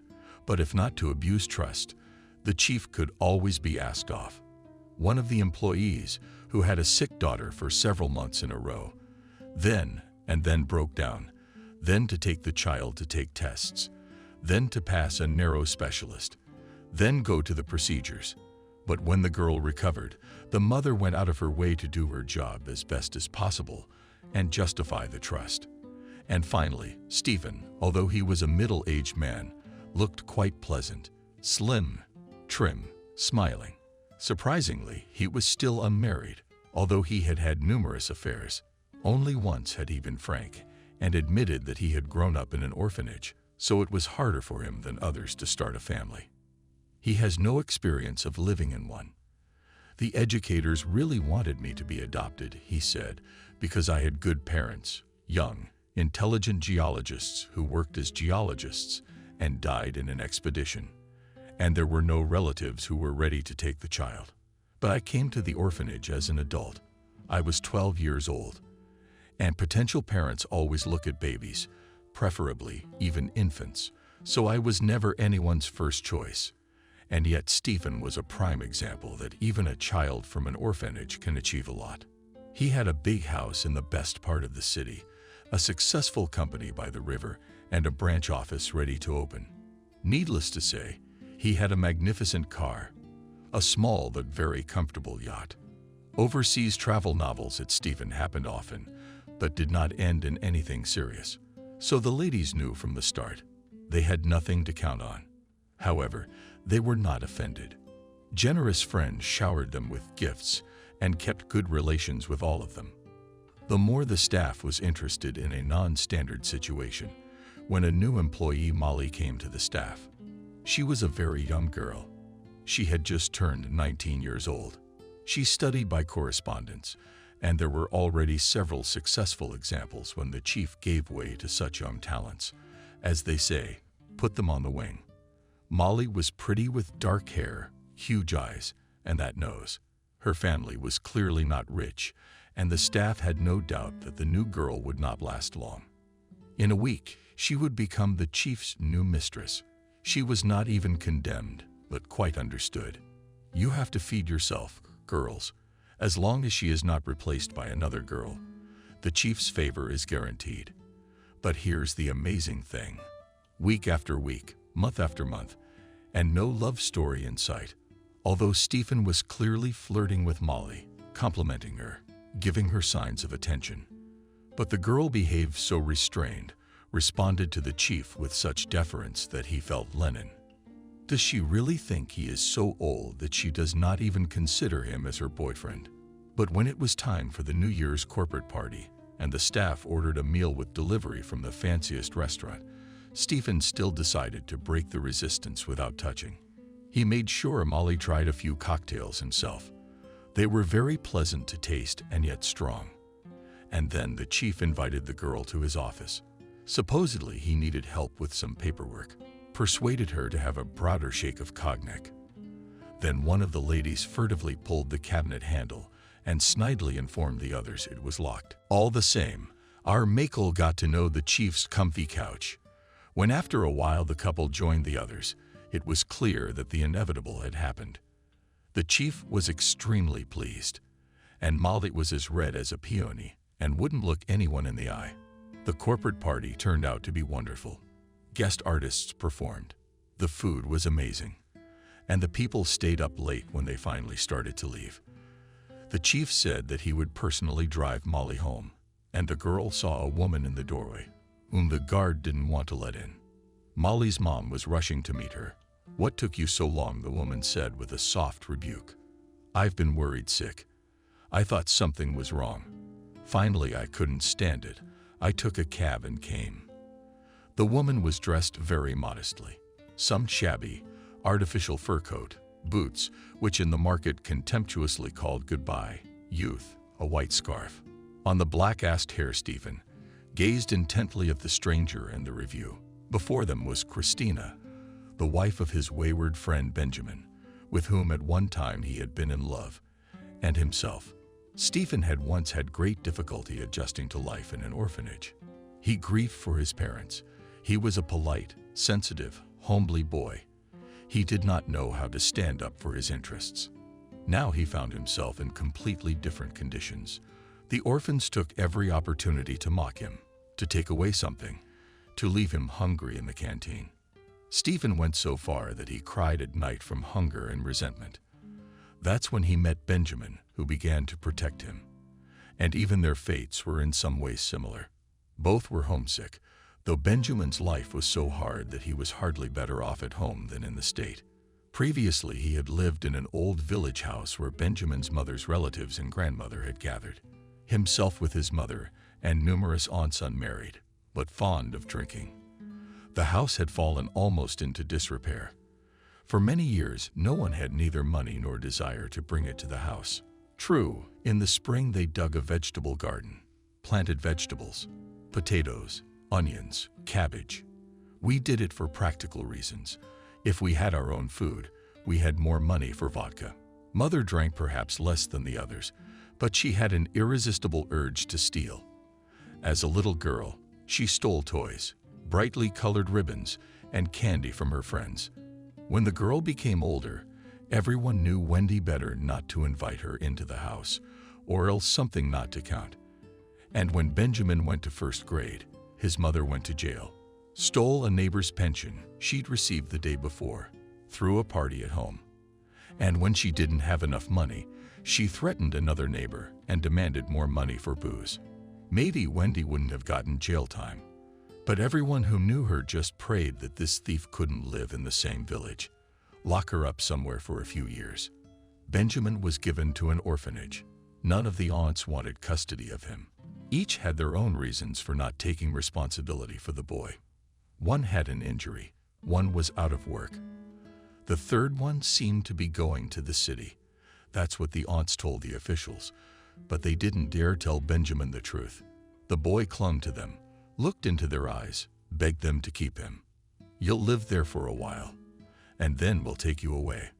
The aunts assured him, "We'll get back on our feet and come and get you. There are lots of kids there, plenty of toys. They feed you well, teach you, clothe you, shoe you. Just be patient." At first, Benjamin waited for the aunts to fulfill their promises. He was on duty at the window, ran to every doorbell. But the weeks passed, and Benjamin was not only not picked up, but not even visited. Then the nimble boy began to run home by himself, and as soon as he found his way, he hitchhiked home. He lied to drivers that he was going to his sick grandmother, and they gave him a ride. At home, his aunts and grandmother would grab their heads. They had to call the orphanage to get someone to come and take him back. "What is it with you kids? Doesn't anyone watch them?" If Benjamin ran away, the aunts were indignant, and the day came when the boy realized it was useless to hope that someone from the family would take him in. The aunts are lying to his eyes. He has to wait for his mother to get out of juvie. She'll take him back home.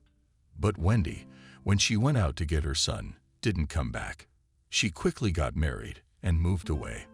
Then, rumor has it, she went back to prison. One way or another, Benjamin never saw her again. Wendy's parental rights were never revoked. Benjamin became bitter and had no more relations with any of his relatives. He now considered the orphanage his true home and began to settle in. Stephen did not know how Benjamin became friends with Christina. It happened before he himself got into the execution walls. It is known that the girl was an abandoned child. She was left at the maternity hospital by a young mother. Then the little girl was transferred to an orphanage, and then she went through all the paths on which such children go. Christina didn't know or even try to find out anything about her parents. She simply did not imagine any other life than in the state walls. She was the smallest and skinniest of the children who had joined the orphanage that year. Benjamin took pity on her as he would a stray and a kitten, and took to protecting her. He made sure she didn't get food taken away from her in the cafeteria if he himself got something tasty. He gave it to Christina, but that didn't happen very often. No one else dared lay a finger on the girl. And if she was offended by the teachers, with them invariably happened then something nasty, a slip on the stairs and something slippery, the least of which Benjamin Wine could not prove, though everyone realized it was him. In the end, even the most evil brought up stopped saying little Christina unpleasant things. On the look of the girl was then quite unassuming.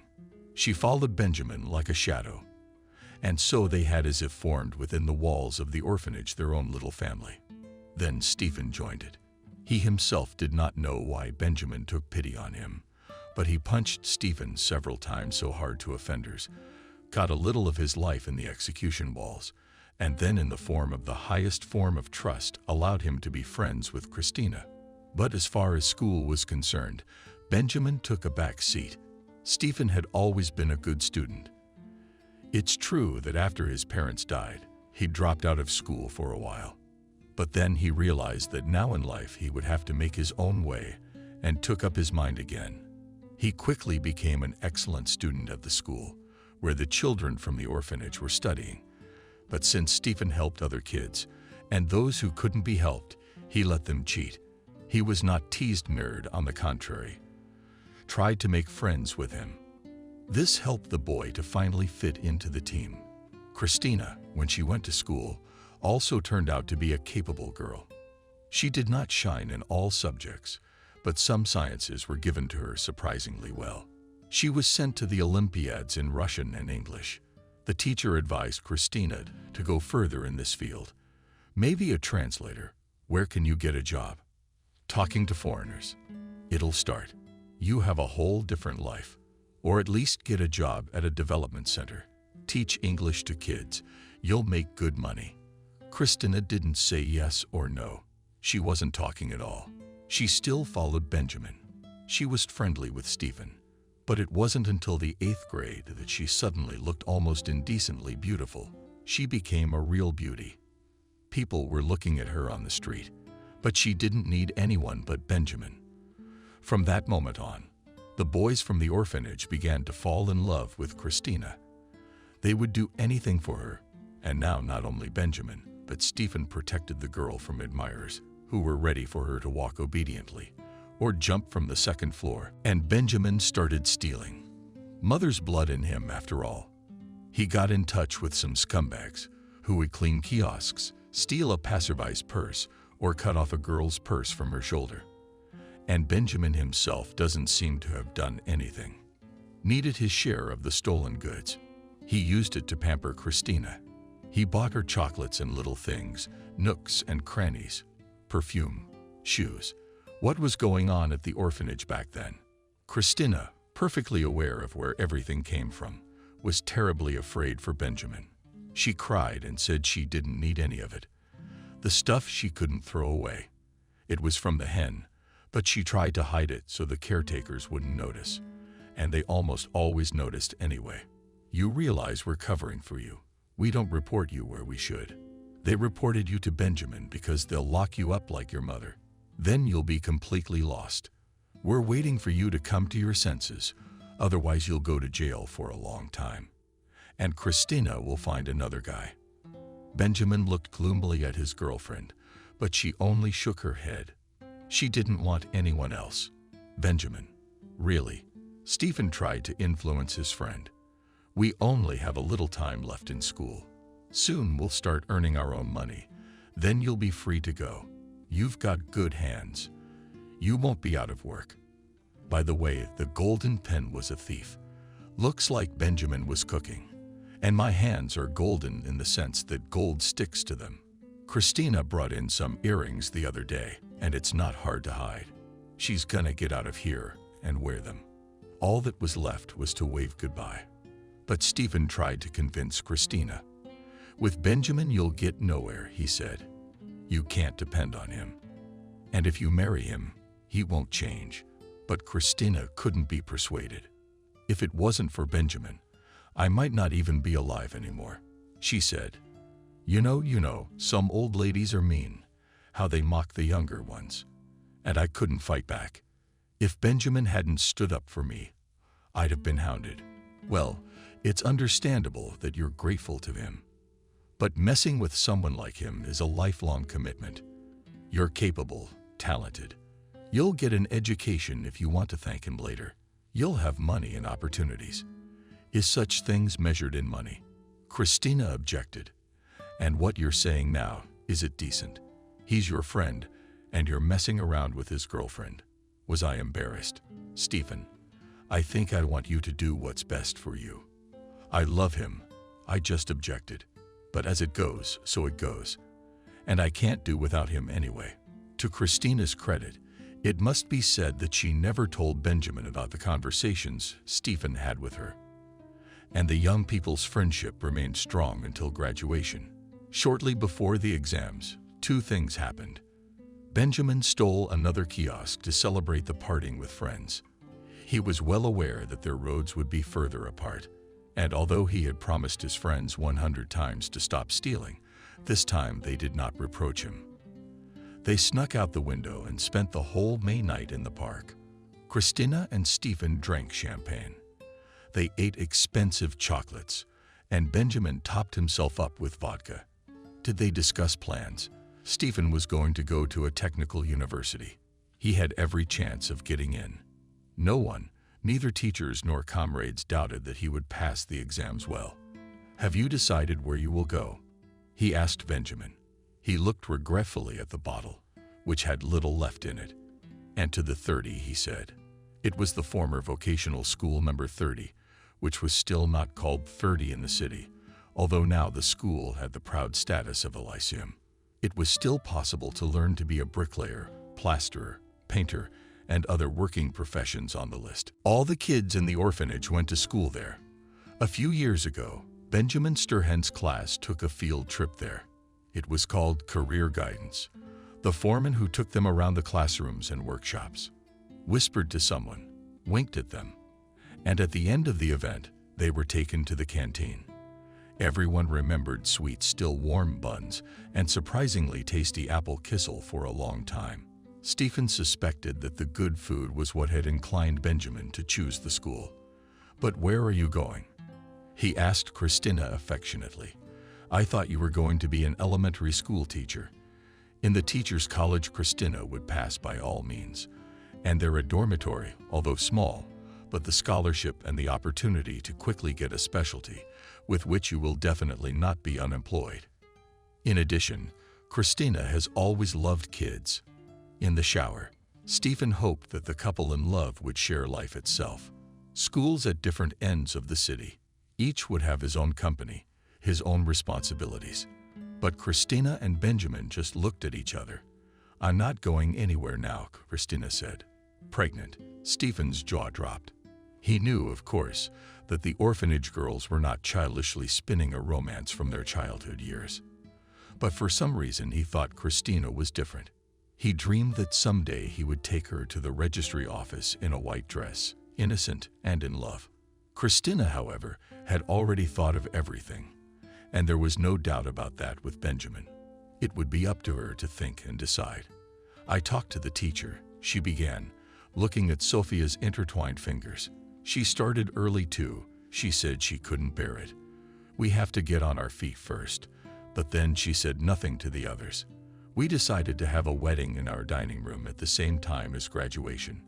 But it's a secret for now. You're the first one we're telling. She's a chemistry teacher. Her daughter just got married. She's got a dress hanging at home. She'll bring it so it'll be real.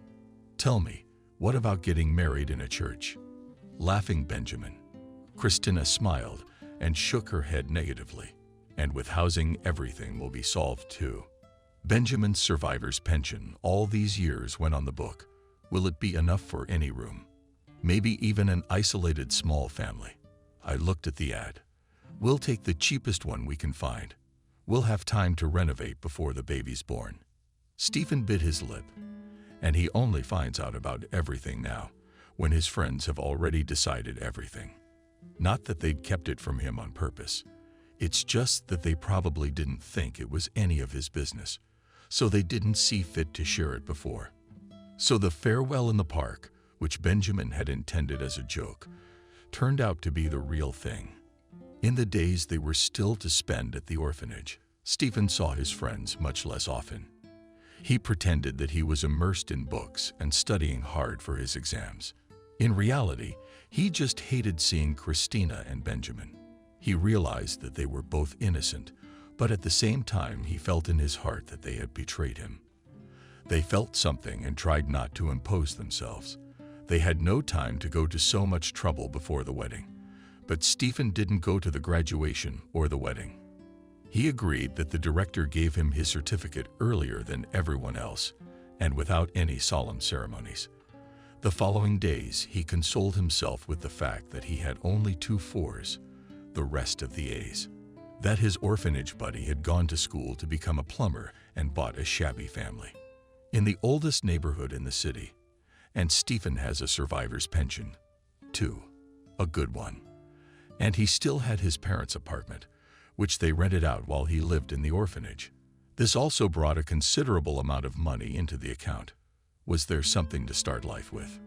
In the uni, Stephen passed with ease, bought his first car, and swore to himself that he would definitely spin out. He plunged into his studies, as they call it, with his head, and soon stood out among his classmates. But most of all, Stephen was eager to get acquainted, to look around, to see where he should go after graduation. That's what he needed most of all. He defended himself with a red diploma and got a place in a very promising company. The program even included overseas internships, if Stephen wanted to. With his abilities and diligence, he would probably become no less than a deputy director. But he himself did not wish it. And after a few years, having gained experience, he started his own firm. He had to start all over again, only to work with 10 men against the former. But Stephen, clenching his teeth, did not give up. In his apartment, he appeared only late at night and then for 4 hours to sleep. He recalled later that once he was so tired that he fell asleep in the corridor on a bench when he took off his shoes. In the morning, he woke up, put on his shoes, and hurried downstairs. He was already late for a client meeting. But there was more than just working with maximum dedication. Gradually, the money was coming in as well. He began to allow himself things he'd never dreamed of before. Not only while living in the orphanage, but also before, when his parents were still alive. Vacationing in foreign resorts every time he discovered a new country. Favorite restaurants, which he now visited regularly, club, where he had friends, and of course, women he found them without difficulty. After all, he was young, good-looking, charming, and becoming more and more wealthy. With his former buddies he did not meet, there was neither time nor desire, but he did not let them out of his sight completely. He knew that Benjamin was drinking more and more, and Christina gave birth to a boy. The baby was born prematurely and had some kind of abnormality. Instead of breast milk, he needs a special expensive formula, which of course, there's no money for. Stephen has his assistant get an address for Christina and her husband. And since the couple had no bank cards, he sent Christina a money order. Knowing her character, he assumed that she could return the entire amount, although she was in dire need of it. Therefore, the transfer was practically anonymous. From an addressee with an unfamiliar surname, with a note from a distant relative. Thank God Christina accepted the money. She must have been under a lot of pressure. 2 years later, the couple had a second son. Benjamin worked wherever he could. His hands were really good. He was willingly hired. But not until the next binge. So soon he stopped looking for a place in his hometown. The notoriety ran ahead of him. Now he went to work somewhere far away, then to Siberia, then to the north, then to the Far East. Sometimes he brought back good money, and sometimes he disappeared. And then Christina had to look for him, call and write to anyone she could to get a trace of him. It was especially hard for her. If the children were sick or something else happened that required an urgent investment of money, and yet a miracle happened in Christina's life. She really found a distant relative who at one time and insisted that the young mother signed a waiver of the baby. Where now was this mother? No one could say Nancy found Christina. She herself lived in another city. Couldn't make it. She was very sick, almost never got out of bed. And she didn't want to see her. The woman felt she didn't have long to live and only wanted to clear her conscience. A little redemption. Maybe if Vanessa had taken you in, she would have come to her senses, Nancy said over the phone. But I thought at the time that she couldn't handle the baby, that it would be on us, the family. And what did we do to deserve such a burden? I've had bad legs for years. It's not even easy for me to look after myself. Vanessa, my mom's remarried. She can't take care of her granddaughter. So I said to Vanessa, give her to the state in the orphanage. They will bring her up better than you will. Now I thought it would be possible to accept Christina in the family, and if not, at least visit her at the orphanage. It's not human to do that from time to time. Abandon the child and forgotten. That's what my son said. I'll bequeath him the apartment and the money I managed to put aside. And you a summer house. It's abandoned, but it's a nice place. My son doesn't go there and doesn't want to sell it. He's not very practical. He grew up with me. So in my will, I'll describe the cottage. So in my will, I'll leave the cottage to you. I don't want anything from you. Christina was confused. I've never even seen you. You don't owe me anything. It will be easier for me to go to the other world, said Nancy, if I know that I took care of you in some way. So if you want to sell the cottage, if you want to bring it up to date and take the children there for the summer, it's up to you. In short, I warned you not to be too surprised when you get your inheritance. Why don't you two live a little longer? Don't get your hopes up, you cut me off. But God grant you happiness. I'm sorry. What's my fault? With these words, she hung up the phone, and Christina could not recover from the strange conversation for a long time. Meanwhile, the last time Benjamin managed to earn very well, Christina had already got a job by this time. She never managed to finish teacher training school. No, she didn't. She dreamed of working in a library, but it was a utopia. If she was hired without special education, she would get very little. And Christina realized that the times when she became the main breadwinner of a small family would be repeated more and more often. The boys are growing up, they need more and more. And she got a job as a kitchen worker in the city health center. Dragged heavy barrels, tray, pots, peeled vegetables.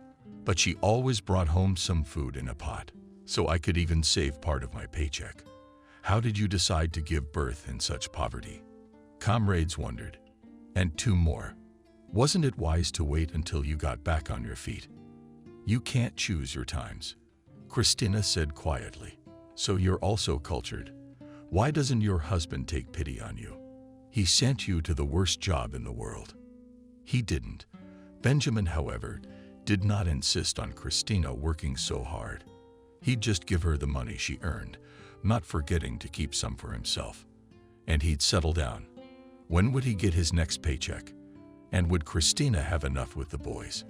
Until then, it didn't bother him. But for 6 months, he'd been bringing good money back from the north. And Christina made up her mind. Let's sell the room, she told her husband. Add what you've earned. At the very least, we'll take out a small loan and buy a bigger place. What is this? The 4 of us in 15 meters. The second room was occupied by a military wife. He had a child of his own growing up. There were often quarrels between the boys. The women didn't always get along in the kitchen either. The military family had moved in even earlier. That's why both husband and wife felt they were the masters. They didn't like Benjamin drinking and talking loudly when he was home.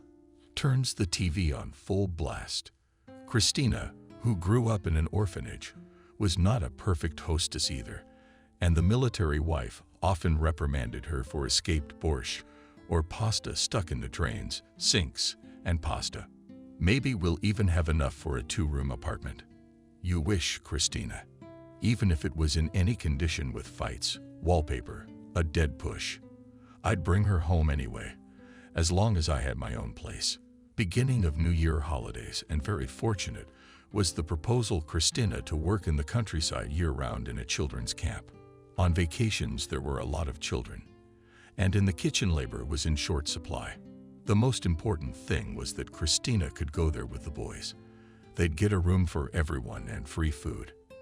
And you will sell our place in the meantime, she admonished her husband. The room is in your name, so you'll have to sign the papers anyway.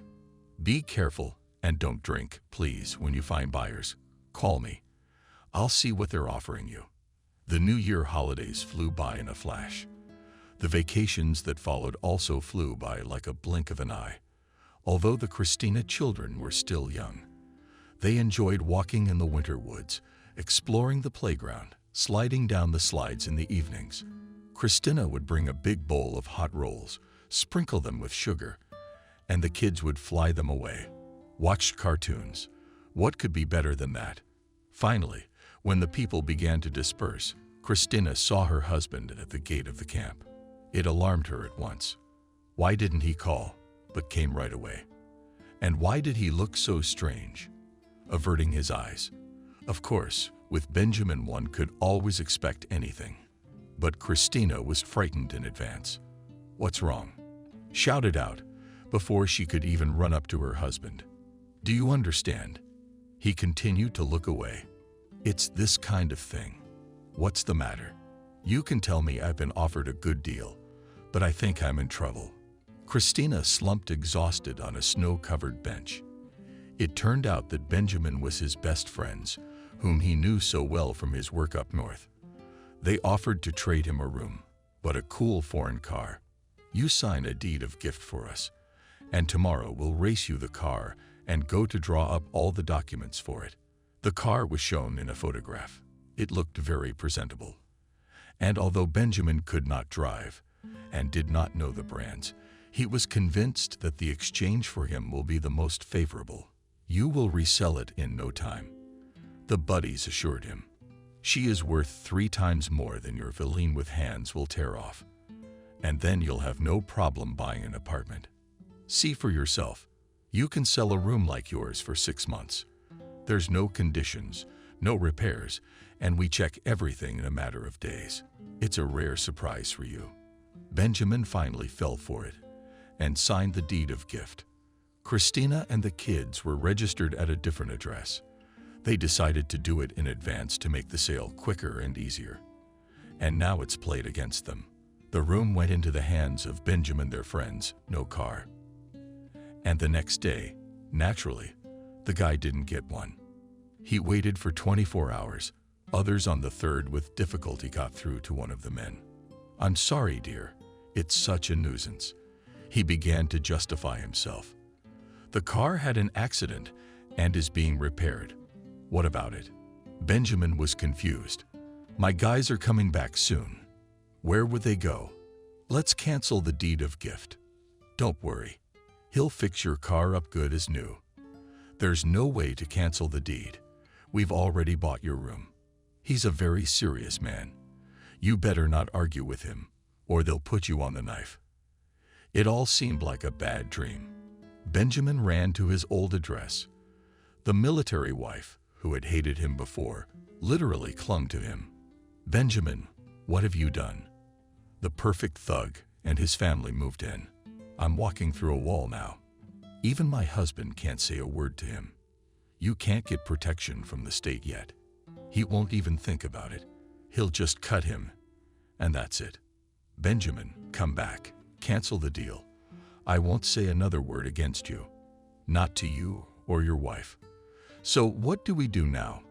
It was the first time she'd ever seen her husband so confused. Should we go to a lawyer or something? "You're smart. Give me a hint." "You've ruined my life," Christina said quietly. "Stephen told me right then, no matter how much I fight with you, it's all for nothing with this untimely pregnancy. You robbed me of my future. I could have gone to school and done something with my life. And when children were born, and so it went. Why do you see everything black?" Benjamin said angrily.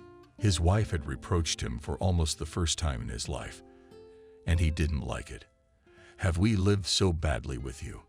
Another man wouldn't earn as much as I brought you. Sometimes you agreed, and then nothing for 6 months.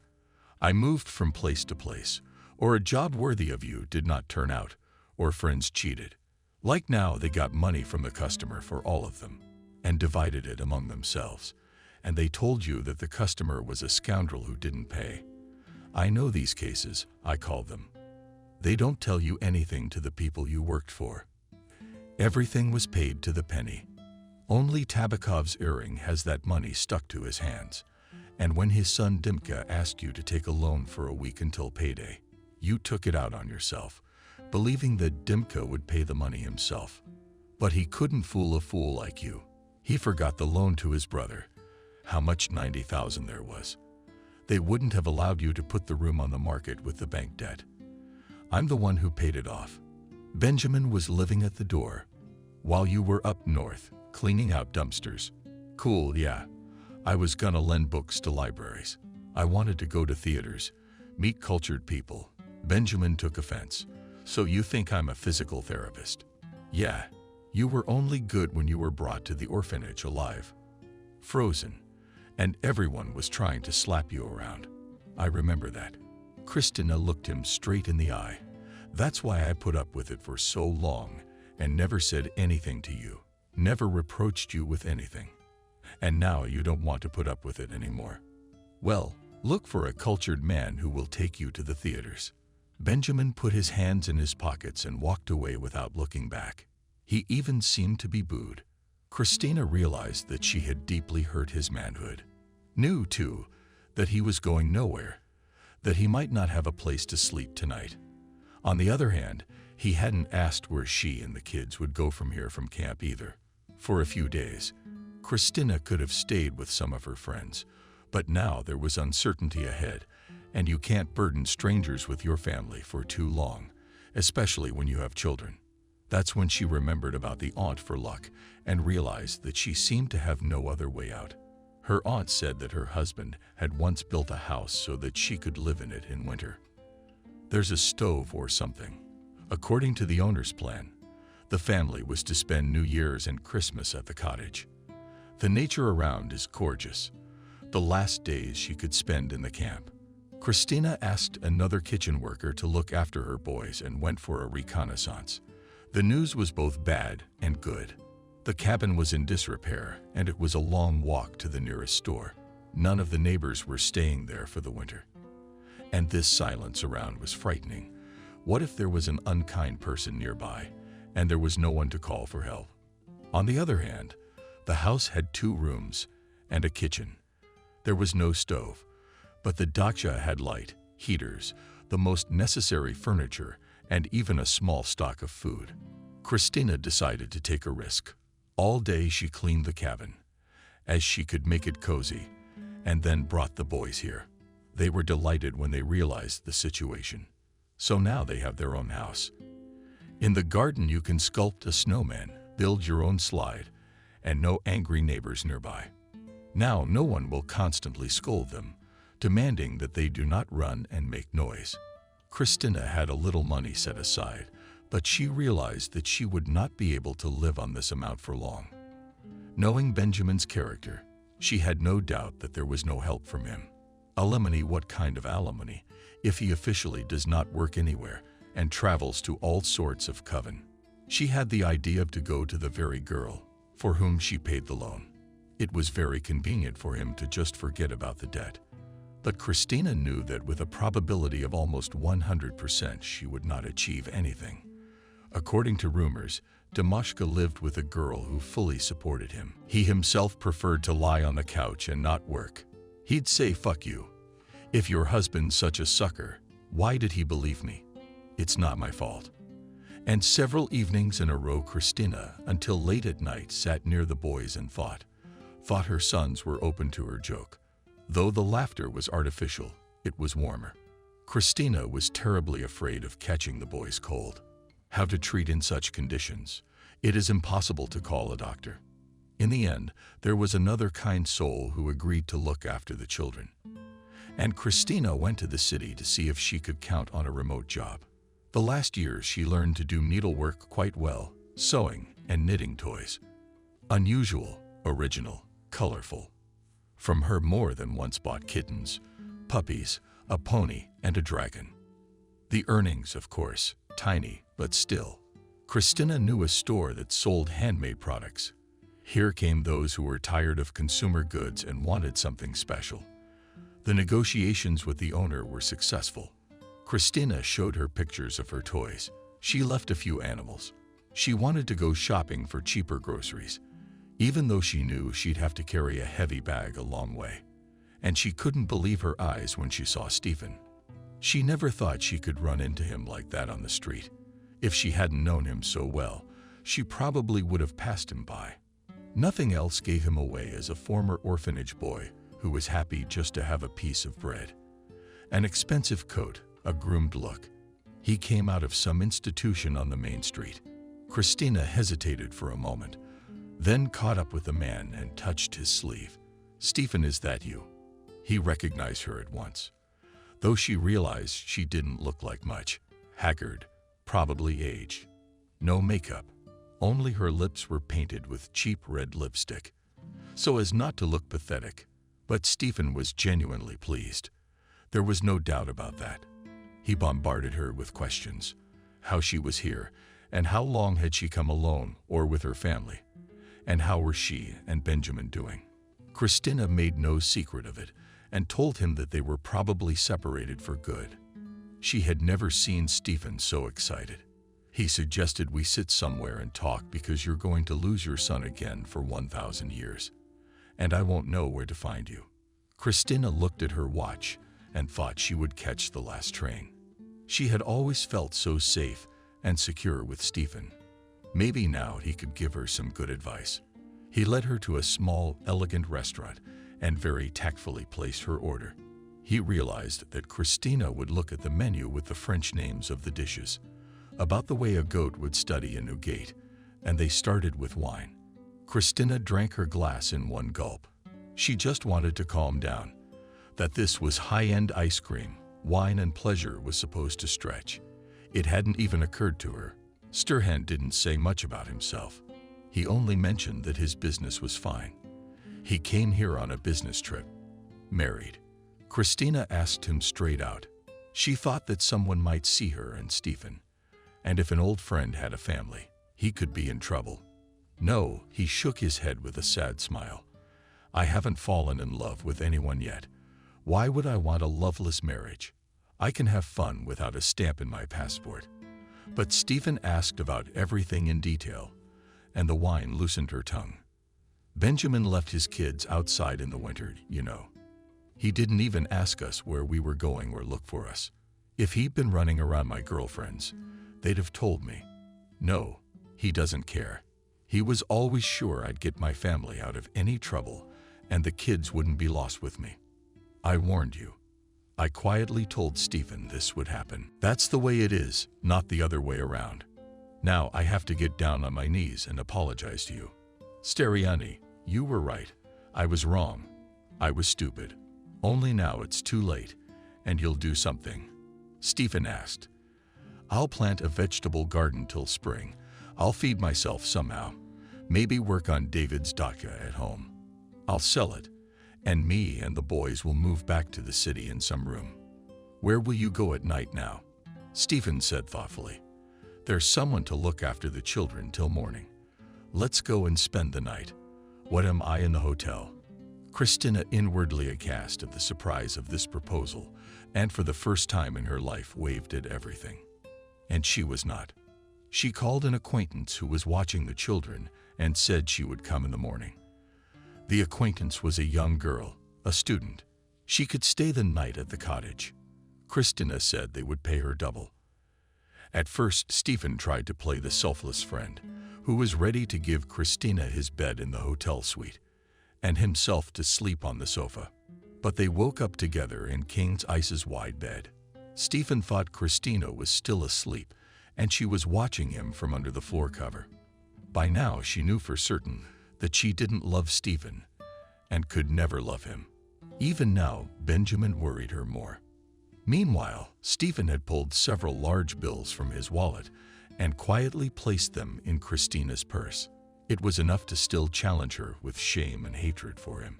She had been paid for a night of lovemaking as a person of easy behavior. Just as Stephen disappeared into the shower and the sound of running water was heard, Christina slipped out of the room. She was in such a hurry that she put on her coat and boots in the hallway. He wouldn't find her there, and he wouldn't even think of looking for her. If her own father did not dare to come to them even once, although theoretically he knew where the doctor was. At home, Christina appeared immensely guilty. Immediately let the assistant go, paying her more than enough. And all day long she fiddled with the boys.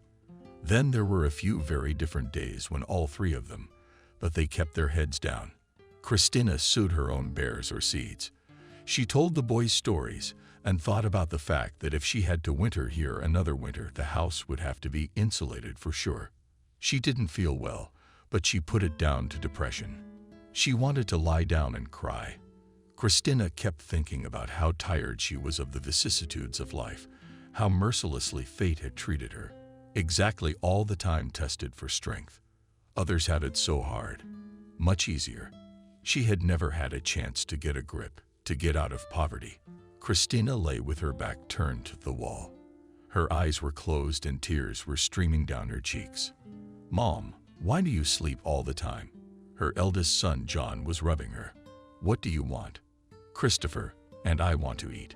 Christina forced herself to get up, boiled potatoes in a jacket pot, chopped finely onions, poured lean butter, or fried pancakes. It was their usual meal. If the boys were not hungry, they did not pester her. They felt something. Did Christina eat? She didn't feel like eating. And she only drank tea, trying to save not more than one spoonful of Sahara in a cup. Her sons didn't recognize unsweetened tea, and the store was far away, and she didn't want to go there at all. But if we run out, we'll have to. Benjamin found them and came back empty-handed. And hungry, he didn't bring the boys anything, not even caramels. But his sons still hung on to him. Benjamin smiled confusedly. Of course, he didn't solve the problem or even try. He wondered if Christina was still mad at him. And maybe she had thought of something herself. "Mom, let Dad eat." John took off like a rocket and carried everything back to his father's. "I had to cook pasta on the stove." "Where do you live?" In a neutral voice, Christina asked, while Benjamin ate. He shrugged, not lifting his eyes from his plate. "When at your friends', how can they stand your drinking?" "When I just sleep in the entrance," he continued, "one or the other. Because they're already chasing me out of there." He grinned. Christina offered to have fun with that too. "Would you go to your north?" she said tiredly.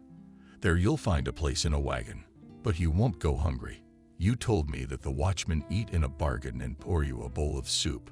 You just want me to earn money for the apartment faster. That's why you're hounding me." "No," I shook my head. "I don't need your money anymore. They don't bring happiness. They take it away." Benjamin was quiet. For a few seconds. "Christina, forgive me," he said at last. You could see how hard it was for him to say those words. Men hate to apologize, to admit they're wrong. There is even an anecdote about a man who seemed to say sorry, but actually said cheat. But Benjamin was silent, so he really did apologize in front of her. "You'll ask your sons for forgiveness when they're older," Christina said, "for leaving them homeless. I don't want anything from you. You despise me," pulling away. She devoted herself by the elbows, just like shutting yourself off from him. "Live your life as you wish. Be happy if you can. But don't you dare ruin my life again. I'll get my kids back on their feet." "What about you, Benjamin?" looking around at more kitchens. "This is where you'll live. Maybe I can stay with you too, but until spring. But not for long. I don't really have anywhere to live. My friends are boring the hell out of me. No jobs come up yet. I could be useful here. Shoveling snow, after all. Insulate the house or something. You know I can do anything." "Yeah," she said slowly. "You can do anything." His plate was already empty. Christina went to the door and opened it. "Go." She was small and thin compared to him. But he didn't dare to contradict her. He never took off his jacket. It was cold in the house. He pulled up the zipper signal and put on Christina's hat. "But if anything, you'll need it from outside. You know the number." Still got the phone. "Strangely left the SIM card," he admitted. "I'll get rich and buy a new phone. And myself. And the boys." "Go," she repeated and locked the door behind him. She was sure she was afraid he might come back, shutting him out like an enemy. And a few days later, Christina realized she was pregnant and was challenged by terror. She didn't wonder who the child was from, Benjamin or Stephen. She'd lost both of them anyway, and she wouldn't connect her life with either of them. But what was she to do now? She realized that she would give birth to this baby and pull it with all her might. But would it be enough? Had the orphanage changed something in her? Now she couldn't deny anyone the right to live. If a wasp flew into the room, Christina would pick it up with a toppled towel and throw it out the window, watching the wasp fly away. She would never step on a bug that knew the way. It was sentimentality on the verge of idiocy. But though life had toughened her up, she couldn't do it any other way. Now had to walk to town almost every day. Though like almost every pregnant, Christina wanted to lie down and doze. Instead, she looked for buyers for the dacha, found out prices for housing, And here she was lucky almost for the first time in her life, offered in exchange for a house with a plot. Christina received a one-bedroom, let on the outskirts. The apartment had to be brought to mind. But the young woman almost did not cry from happiness. "We got the apartment from my grandmother. They told my wife to sign the documents. We wouldn't live there anyway. And in such a neighborhood, you can't rent it for a decent sum.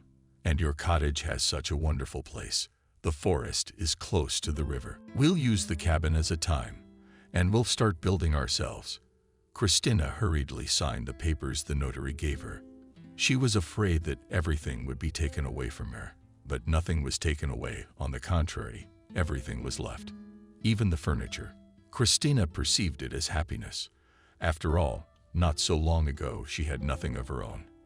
And now she had a sideboard with dishes, and a round table covered with a knitted tablecloth, a bed for her and a sofa for the boys, and in the closet even an old linen stack. No, spouses who gave up such wealth were truly crazy. The lucky streak continued. Christina went to the family services office just to see if she'd get anything with 3 kids. Every penny was now a penny's worth, and they offered her a job. They were all over her at the Children's Rehabilitation Center. They needed a night nurse. No one agreed to spend the nights constantly looking after other people's children. Nannies agreed to night duty reluctantly, almost scandalously, and Christina had the same tears of gratitude to fate. It's not like carrying heavy cans in the kitchen. She surprisingly came to this job and often thought about how lucky the children in the rehabilitation center. Compared to those kids who went straight to boarding schools, the small building, converted from a former kindergarten, was cozy and warm. The groups were small, and in the rooms the pupils lived 2 by 2. They were fed to their heart's content and tasted good. Maecenas constantly gave something to the center. Then toys, then new fluffy, huge carpet in the game room, then a big TV, a real movie theater. But the fates of the children remained the same as many years ago. And this girl was left alone because she has only her mother, and she is being treated for tuberculosis, probably will not recover. The little brother has a sister and his parents are drug addicts who abandoned their children long ago. They were raised by their grandmother and starved in the center. They couldn't wean them from carrying bread from the canteen and hiding it under the mattress behind the radiator. This boy has only a grandmother too. Wouldn't even send him to school. Some kind of sectarian. She thought they'd teach him bad things. And Leshka was herding goats in the woods instead of studying. He came to the center as wild as Mowgli. Christina saw these children in the evening, and early in the morning another nanny came to pick them up. But in the evenings, Christina sat with the kids in the playroom and read them books or told them stories. The teachers thought that this would not interest their children. Cartoons, yes.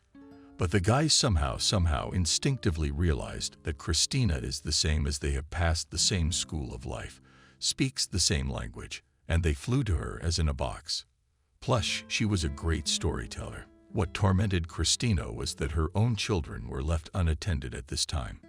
True, John had been well taught to lock the door, check it before bedtime, and not open it for strangers. Still, the neighborhood is far and few things. But the superintendent was so pleased with Christina's work that she allowed her, when there were places in the center, to bring the boys in the evening and tuck them in the spare room, and the cook in the kitchen often offered the young woman to take the food in the day room with her. The children here were fed to slaughter and much was left over. About Benjamin, Christina knew nothing and had no intention of finding out. She was sure she was doing the right thing, and now God was helping her. Yes, she bought going to the hotel with Stephen. But he wasn't married. She hadn't taken him away from anyone, and she was already punished for what she had done. Christina was well aware of what she was going through, until the baby she'd been promised at the ultrasound got back on her feet. As for Benjamin, better no father than one like that. Christina will not let him take anything away from her anymore. For her and the children, her former sense of awe and gratitude for what he had once done for her, now vaporized without a trace. Now, Christina was a mother first and foremost, and she took it from there.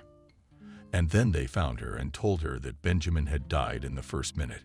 She didn't believe it and thought it was a prank, to make up for it. But the man in front of her, with his hat in his hand, told her everything. Benjamin had enlisted up north after all, and he'd gone as far as he'd ever gone before. As far as Yemelmenitz. That's where he caught a cold. Probably went in the same jacket that he used to come to Redaksha. Before, as a janitor, he was always given thick coats, nicknames for newcomers. But the ones they had were gone along with the room. And the new Benjamin probably didn't have time to get one or got one before he drank it. Anyway, he got pneumonia, which at first he proudly despised, and went to work with a fever. Then he was taken away by ambulance, as he was no longer thinking anything and was delirious. A week later, Benjamin died in intensive care. Guest: did you ask what to do with the body? They're not officially divorced. So it's up to the wife. How did you find me? Christina asked. It was very difficult along the chain. A few days just hanging on the phone, admitted the man. You could spit on everything and say to bury Benjamin in the city where he died. But would Christina's sons forgive her for that? And she gave almost all the money she earned to bring her husband, and very modestly, but buried in the local cemetery. And there was a funeral service, and she brought candy and cakes to the rehab center. At the wake, everything was honored. Now the children would know where their father's grave was. Christina shrugged her shoulders, feeling like a horse on which an exorbitant burden was put on a donkey. In such a situation would stand up and cannot stand. And the horse pulls from the last strength, and you have to be a donkey, otherwise you'll fall off. And then who to entrust the children to? Christina arranged with the superintendent that her boys would stay at the center while she was in the maternity ward. The girl Molly was born easily. Christina held her daughter in her arms and thought she was the most beautiful of her 3 children. A porcelain doll with dark eyebrows, eyelashes, and side-drinking hair at the orphanage. One girl had a German doll like that, how they all invite her. But it turned out to have the same vice as the rest of the kids, breast milk intolerance. Again, we had to pay for expensive formula. Christina herself was sometimes surprised at how conscious her boys were growing up. The same Christopher is still 2 tops from the pot, but already ready to look after his sister and change the film and hold the bottle. While the baby eats, Christina bought a screen door and created a corner for her and the baby. She tried to keep her daughter at night so that she would not cry and would not disturb the boys' sleep. And the boys were ready to nurse their little sister during the day, so that the mother could sleep at least an hour. That's how we had to live, clenching our teeth and work, work, work. Then life would sooner or later get back on track.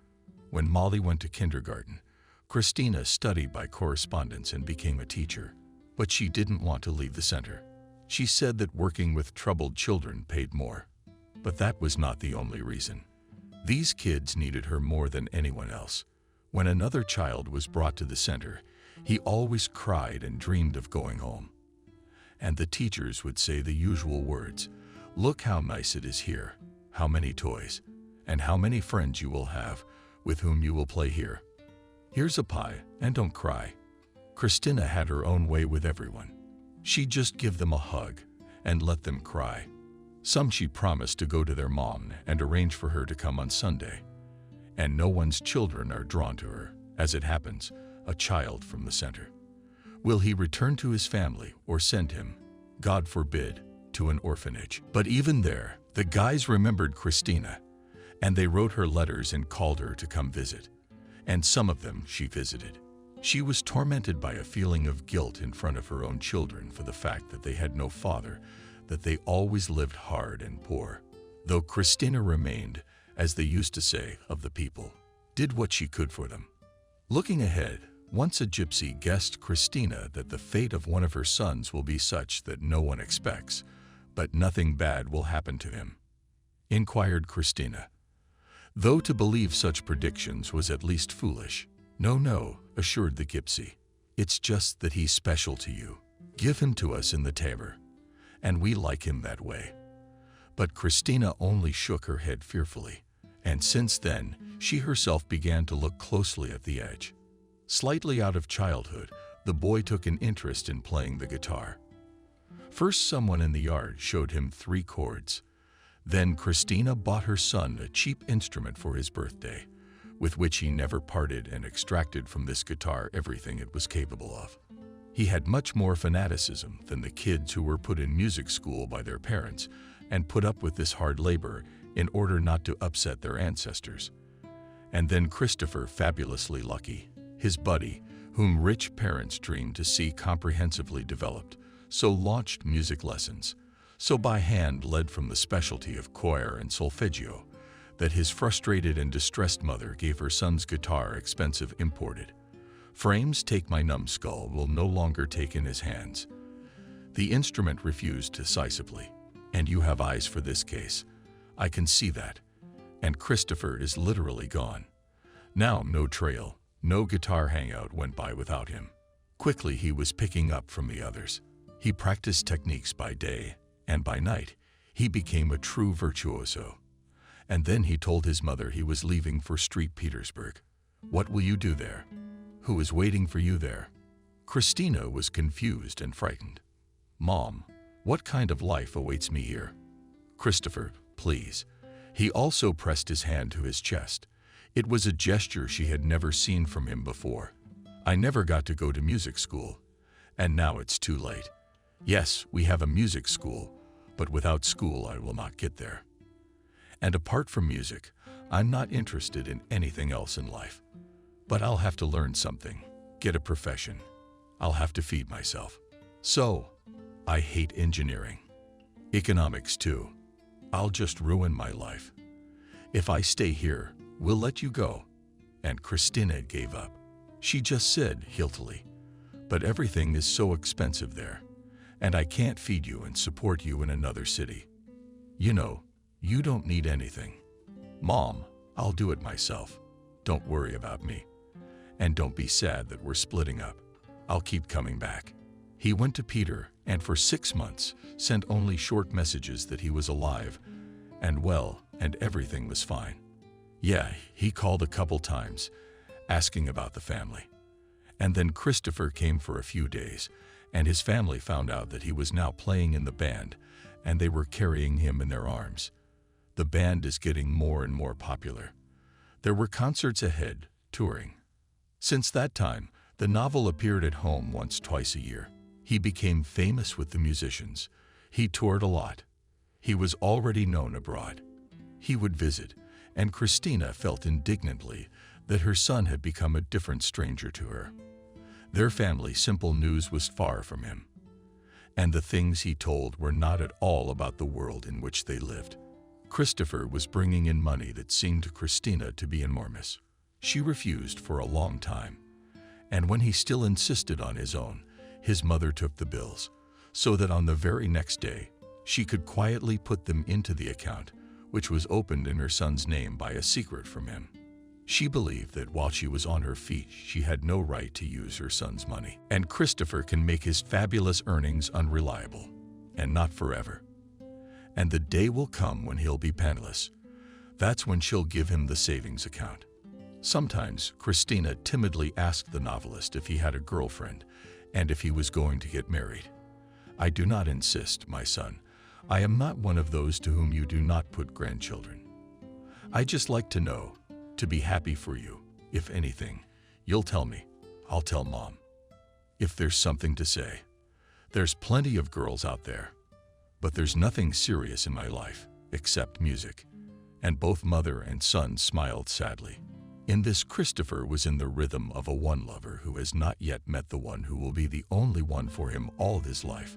Eldest son John was quite different. Christina had always viewed him as her right-hand man. He babysat his little sister too, and didn't shy away from doing women's work. Acquaintances invite Christina. You haven't help with the floors, and will cook dinner. Where do they get such golden boys? I'll tell you a secret. I got a gift version. Christina was joking around, but the truth is, her heart ached for John all the time. He always thought of others first, and then himself. And today, I guess he couldn't do that. When they went somewhere on the bus, Christina never remembered her son sitting for long. He always found someone to give up his seat. If not an old lady, then a middle-aged woman or even a girl. At school, it was John who the teachers often asked for help. He was unflappable. How will you go to the army? Christina was worried. Everyone will ride you there. And not just those grandfathers. You'll call everyone to lend a shoulder. What fool wouldn't take advantage of that? She remembered the orphanage life too well. If your father didn't know how to stand up for himself, she told her son, we'd both be lost. He protected himself and me. You realize that even goodness must have its fists. I go to the boxing gym. John smiled. It's not enough. There must be somewhere inside you the ability to fight back. If you get hurt, Christina saw her son off to the army. For good. No farewell table. No drinking with relatives. The mother just hung on John's chest and sobbed. Raised such a good, kind, strong man. Would he come back, or would he be broken there? He came back and suddenly announced to Christina that he was going to law school part-time and was going to work for the police. You can imagine he did. He soon calls us a family, a mom and 2 daughters. They live in a private house, and here comes a homeless guy. He just saw that the gate was not on the fence and came in, sat down in their hallway, and said that he wanted to eat and would not leave until he was fed, so they fed him. He said that he liked it here, and he would stay and so they persuaded him. But he wouldn't. Sits there like a king demanding tea. That's when they got on the phone. And when we arrived with the guys and took this young man under our arms, how grateful these poor people were to us. They almost bowed at our feet. They wouldn't have had the strength to cope with him. And then John was sent to Chechnya simply as a policeman to work for a few months. He went without any desire to leave his mother and sister, and he always thought that his place was in his hometown. And since then, he had been in touch with them for several months. He's been very sparing with his family. Short calls, half-page letters, and in March, Christina got a call that his son was lying in a military hospital. It happens, even though there doesn't seem to be a war. Whoever mutilated her son was never found. Christina forgot everything then, threw on a t-shirt that she wore as a teenager, sat by John's bedside in the ward. He was considered almost hopeless. For several months, the fever did not go down. She had no strength not only to get up, not even to sit up in bed. The doctors tried to prepare Christina for the fact that she would lose her son, but without raising her eyes, she stood in the corridor to get plates of hospital lunch, returned to the ward again, fed John from a spoon, did the laundry, did the dirtiest job of a nurse. She also cleaned up after other patients, even though she was so small and thin. She did everything so they wouldn't send her away. They left her here to be a son, and she got what she wanted. John started to get up, started to walk, but he was going to limp for the rest of his life. The fractures were very difficult, but Christina realized she had pulled her son through. For a while, they didn't talk about the future. What would John's health be like from now on? Would he have to be on disability, or would he be able to work as a police officer again? Both were silent on the subject, but Christina noticed that her son had changed a lot. His expression became withdrawn and rigid, as John had never been before. And the son was silent almost all the time, did not read, although before he was a real book to swallow. Now he lay more and more with his hands behind his head, immersed in himself, thinking. Well, finally, at last, Christina began to talk. We'll be going home soon. You'll be discharged next week. You're glad. And then John told her gently, I'm going home. If I go home, it won't be for long. Where do you think you're going? She shrieked involuntarily. You could almost hear the desperation in her voice. After all, I also want to leave me, like Christopher. In the shower. Had she hoped that it was with John that she would live out her life, that her son would forever be her support? No, she would never hang on his neck, would never stop her from arranging her own life. It was just that she had never been afraid around him. She wouldn't be afraid of not incoming old age or disease. John was the kind of man she wanted to have by her side. That being said, Christina swore to herself that no matter who John married, she would not say a word. She would step aside, would not interfere with the young, but on the contrary, would help them in every way she could. Christina never thought that her son would ever leave her. And now he spoke of it himself. "Where are you going, to Moscow or Peter, like Christopher?" "No, Mom. There's a line from an old poem. I want silence. You must have burned your nerves. After what I saw out there, I want to be alone for a while. I got in touch with one of my friends. He's calling me to be a forest ranger.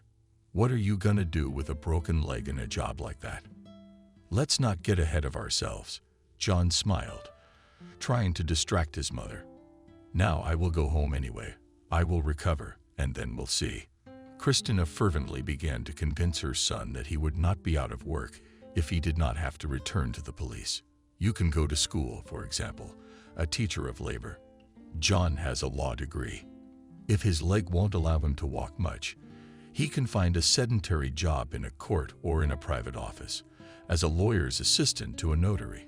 John stroked her arm affectionately, but said neither yes nor no, and Christina realized with despair that it seemed that he had already decided everything for himself in his heart. That was a quality that could not be taken away from him. If anything, the subject was wrong in his head. "You just do not hurry," she begged her son. "Stand up first. Maybe not only the leg, but also your nerves under the stomach." He left after 3 months. John did not understand anything about the business he was to do, but was full of desire to learn. He was given a house not even on the outskirts of the village, but as if separate from everyone else. You had to walk to the outskirts. An old house and 2 birch trees. Since then, Christina came to visit her son together with his mother, and once at the girl's request, she left her here for the whole summer. Yes, it was probably the best place to settle her nerves. Silence, just the sound of leaves. Not far from the gate, 2 white goats grazed in the meadow. A rooster was keeping an eye on the hens, and on 3 sides of the road the forest was noisy. Christina saw that her son was changing for the better. He got a real tan, became stronger, began to joke sometimes, and sometimes seemed quite the same. And yet there was a break in him.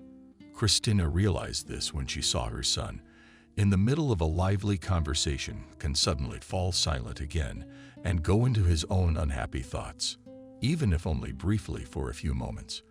And he did get a local girl, and it looked like they were getting married. At least Christina could rest easy about that.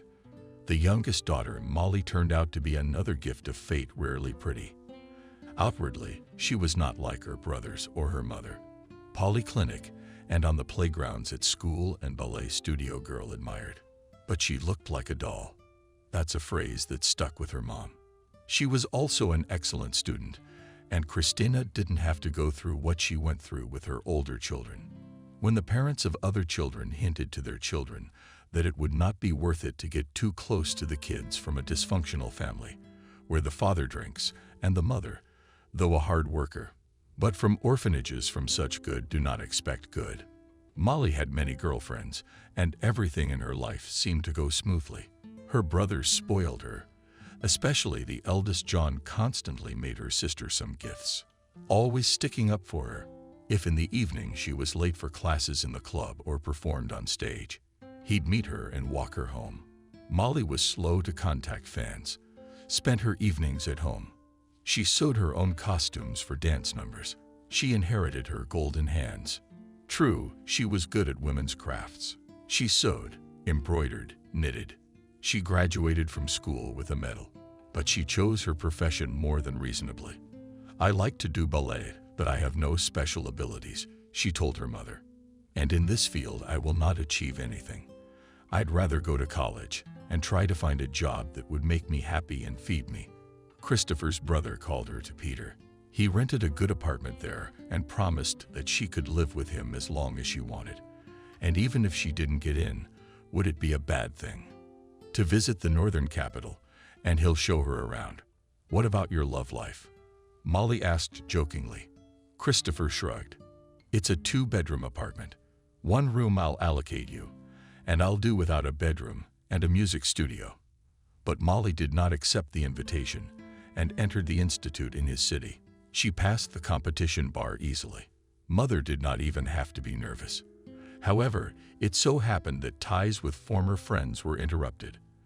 After school, everyone scattered as if from a gust of wind. Many girls chose large cities, and the university that chose Molly did not enter none, but long alone to stay youth cannot. And Molly had a friend for the first time. And it was a friend and nothing else. The guy was 10 years older than her. He was fat as fuck and had a funny last name, Little.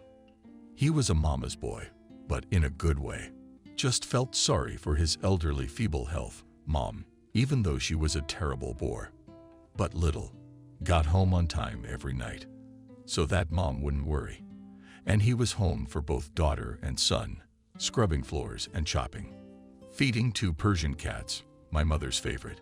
My brother helped mom all the time too, Molly Little said when she got to know him a little better. That's where their betrayal began. And Molly saw Sergey exactly as an older brother.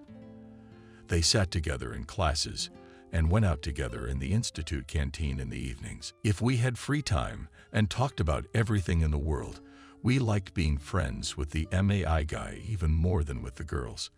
In their conversations, there was no place for idle gossip. He read a lot, had a good sense of humor. They often joked with each other. Molly thought that this relationship would last forever. But then everything changed. Sergey's mother died, and immediately, as if from under the ground, a certain girl came out of the ground who clung to Little with a dead grip. Literally, when she was near Sergey, her hand was worn under his elbow. Castle, where did you find her? Molly asked. They were sitting in lectures. Only at the institute Little was getting freedom from Miss Lena. She worked as a saleswoman in a sporting goods store and looked at Molly with suspicion and almost with hatred. After all, Molly sat half the day in the institute auditorium next to her Sergey. Little shrugged guiltily. Yes, it just happened. She started talking to me on the street. I said, but that's all. She's been my shadow ever since. Molly. She didn't want to believe it would last. She thought Little would be smart enough to stand up for his own freedom. But before he knew it, he was married. And after that, he was finally caught in the grip of the law. Sergey's apartment was sold because Lena found it impossible, too cramped, and the neighborhood is bad. And now to read Little was no time, all thoughts and forces about earning and paying the mortgage on time. With Molly, he could now only meet by chance and chat for a few minutes. Left alone, the girl began to wonder if she had made a mistake. No, it wasn't about her own failure to wrap her head around Christopher as her boyfriend. She'd never really accepted him. But now that she had Molly's degree, she wondered if she was in the right business. Her soul asked for romance, but at work it was numbers, reports, graphs, tables, and so from morning till night. True, the pay was good in the firm where she got a good job. And my friends immediately found my hairdresser that don't go to an expensive salon. Go to Vanessa, who Molly I was even confused. To Vanessa she works at home, but she's a real pro, will make you a human being. Finally realizing that she had to be more decisive, one of the mutual acquaintances simply led her to this very Vanessa by the hand. Vanessa turned out to be a very pretty damsel, about 28 years old. Molly had always distrusted hairdressers. If they couldn't style their own hair and wore the hell out of it. Vanessa looked like a model, a waterfall of flawless blonde hair flowing down her shoulders, makeup, a work of art. At home, a pile of colors, jars, a tube of hair masks and face masks, scissors, scissors, scissors, scissors, scissors, scissors, scissors, scissors. What's a hairdresser's shop? And Vanessa managed to keep up with her young daughter. When she looked at Molly, she rounded her eyes and asked, "Who did that to you?" "What are you talking about?" "I don't get it, girl." Vanessa picked up her hair. Damn, she'd recently dyed her hair that color and tried it herself. The light shone over her forehead. Vanessa fiddled with it all day, treated her hair with some imported products, recolored it, suffered from the grove, the end styled my naturally outstanding hair into a hairstyle. For a long time she did makeup, selecting shades with the thoroughness of an artist, a perfectionist. When Vanessa allowed me to look in the mirror, Molly didn't recognize herself. Sitting there was a beauty who had nothing to do with her. "Molly, you little office rat, I could put this one on the catwalk right now." After that, Molly, I started coming to Vanessa's, at least once a month. Make an appointment. The hairdresser's schedule was so busy. What about a pop star? My little daughter played in the manage. From time to time her mother threw her new toys. Vanessa saw her husband once or twice. He worked as a remote programmer. He earned, God willing, and didn't give the family a penny. Lost all his money. Luck never turned his way once. But he never gave up trying to please this capricious lady. In the meantime, Vanessa kept the family together. Why didn't she try to free herself? Didn't shake off her husband like ballast that kept her from sailing on the sea of life? At ease, that's what she couldn't understand. As if there was in Vanessa something from an Oriental woman who a priori believes that the man is superior and he must be obeyed. And now Molly could not look at the blonde beauty without a slight feeling of pity. She herself constantly caught admiring glances. Sometimes she turned around, and it was pleasant. And no one knew that in the evenings she lay behind her screen and read fairy tales. Yes, rereading her children's books and dreaming of falling in love, just like the Little Mermaid. One day her mother came into her cubbyhole. She sat on the edge of the bed, stroked her shoulder, which was rare. Christina didn't usually have time for affection. "I loved fairy tales when I was a child, too," her mother said. "You did?" Molly was surprised. She had never seen her mother with a book in her hands. "Really?" Christina nodded. "In the orphanage sometimes, there were such moments that I wanted to kill myself only with fairy tales and save myself." "You're dreaming." "The fact that the Chief Stephen is looking after her." Molly, despite her lack of experience, realized quickly. Even a blind woman would have guessed it. Once, when the girl came into his office with papers, he offered her a glass of champagne. It was so unexpected that Molly stared at him, as in that folk saying of leprosy and new gates. Then he invited her to a concert.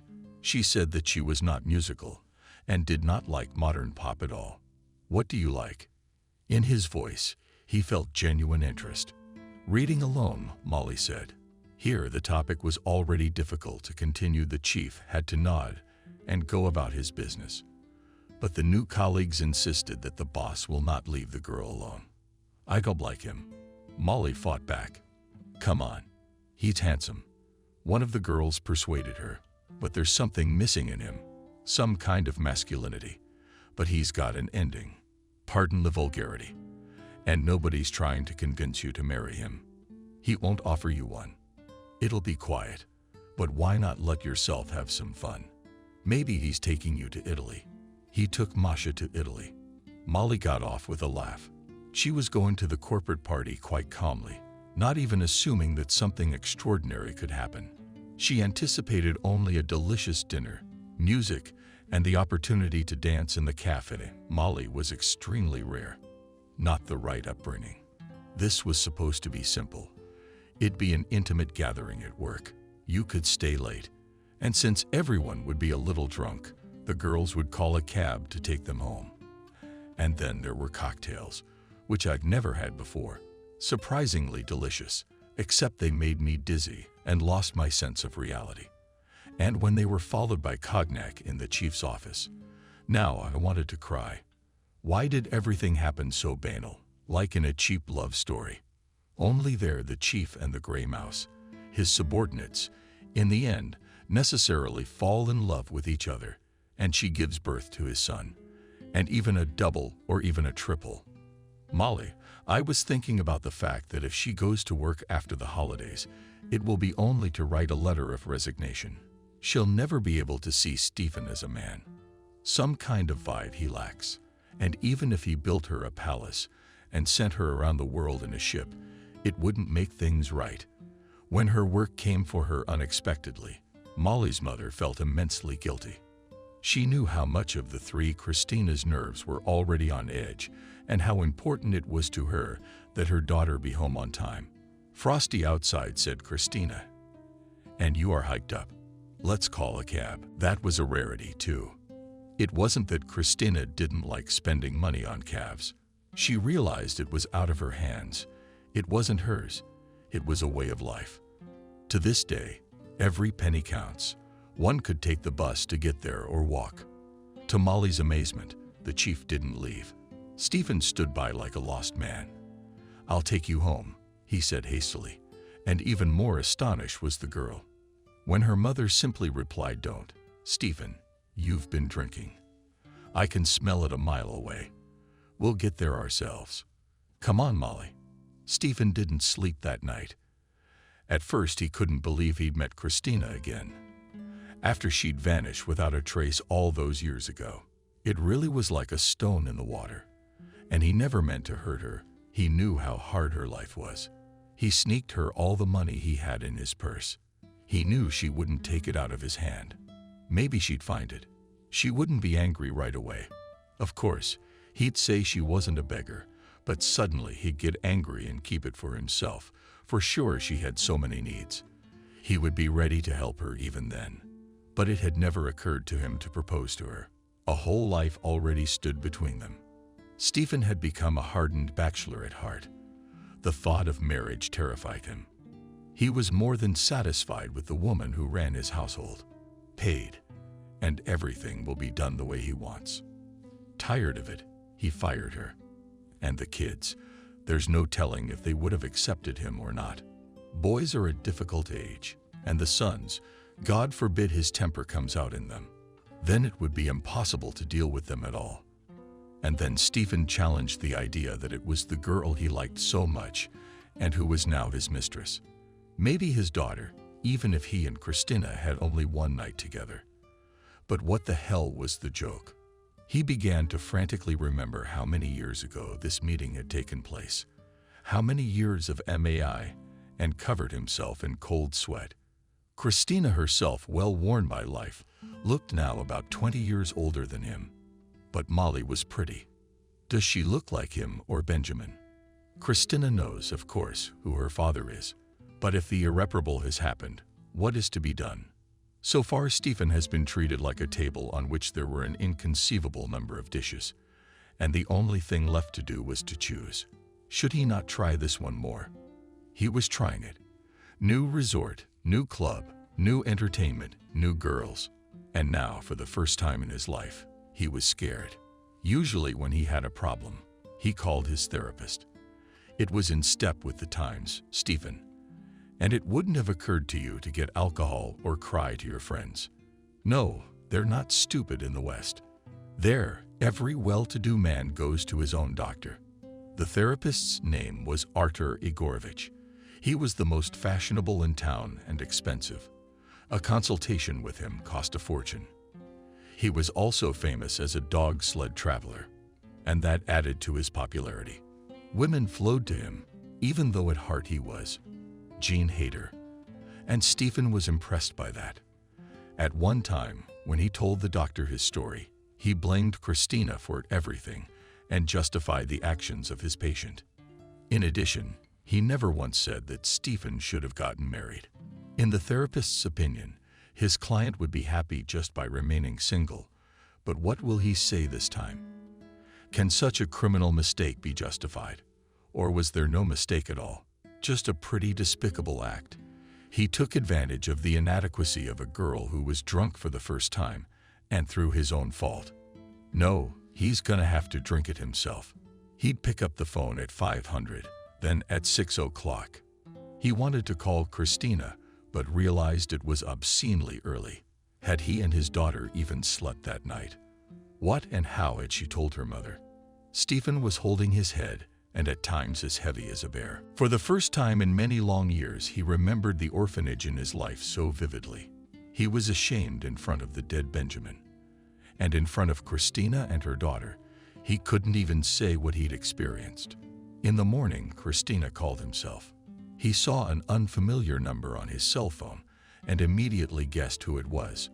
"Yes," he said, and didn't recognize his voice. He coughed and repeated it. "Yes. We need to talk," Christina said. "But at any rate, he's not such a coward as to avoid this meeting." "When and where?" he asked.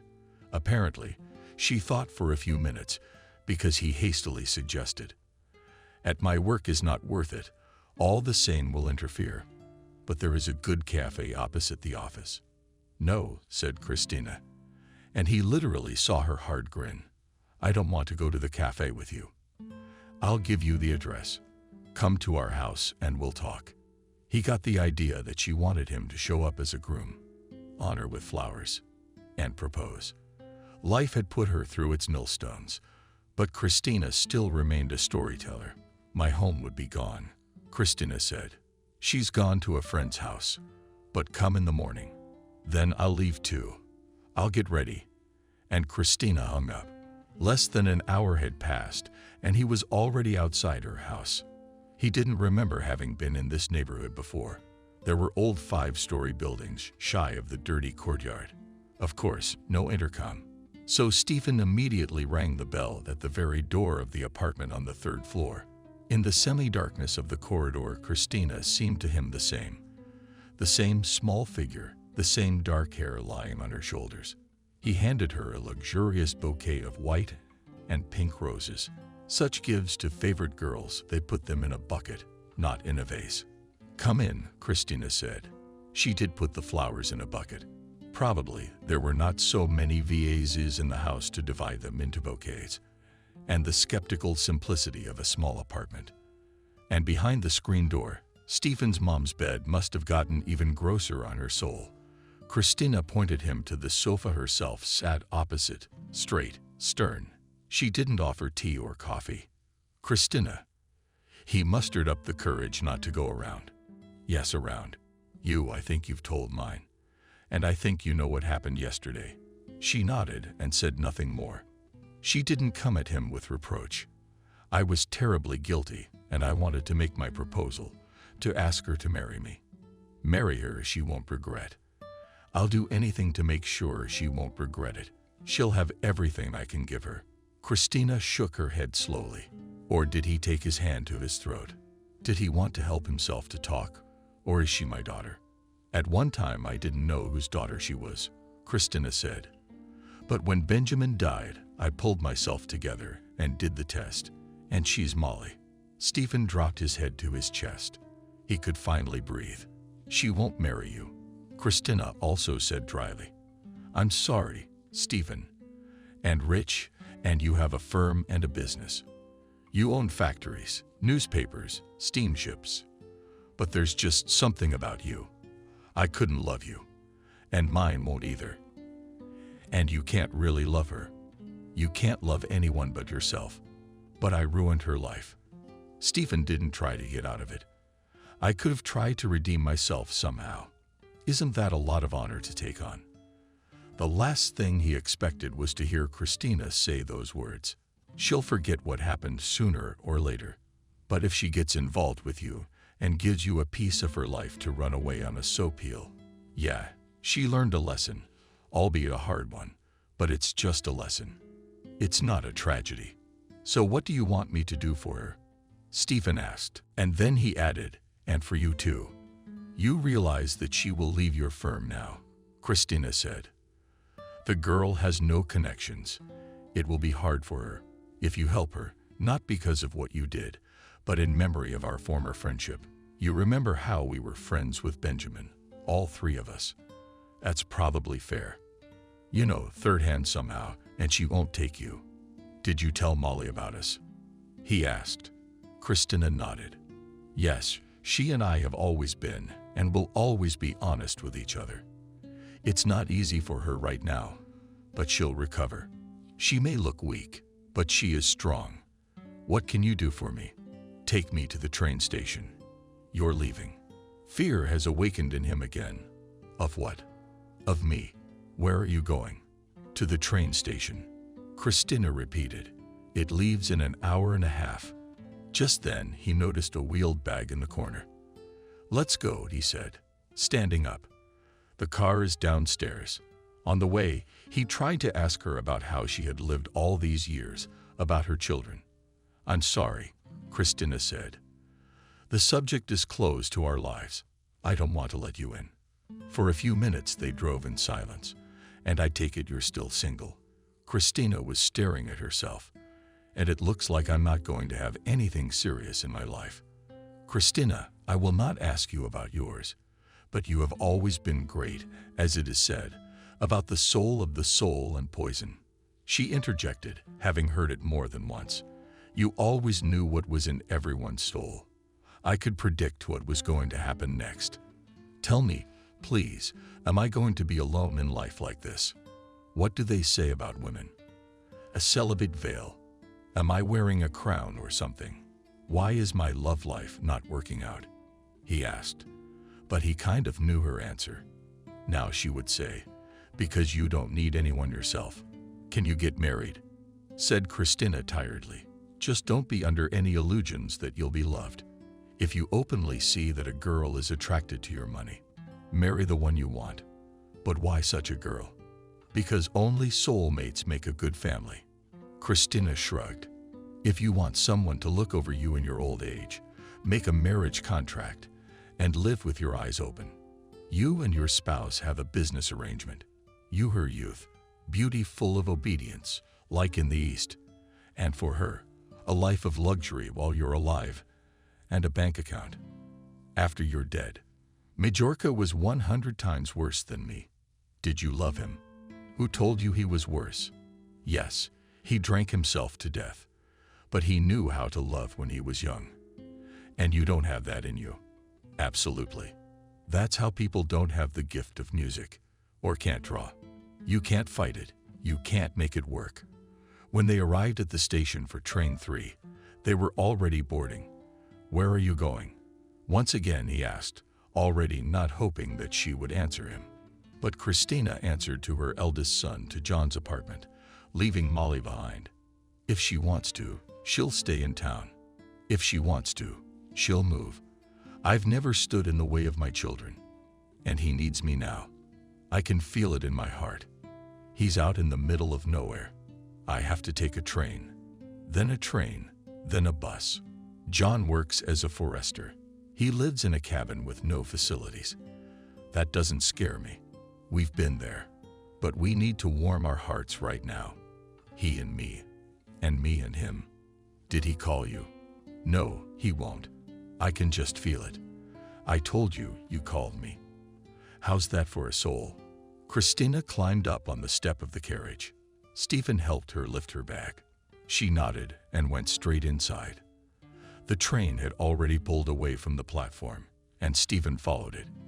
For some reason, he waited for Christina to come out into the vestibule, and they would look at each other, and the snow would fly, covering her black hair and white, similar shawl.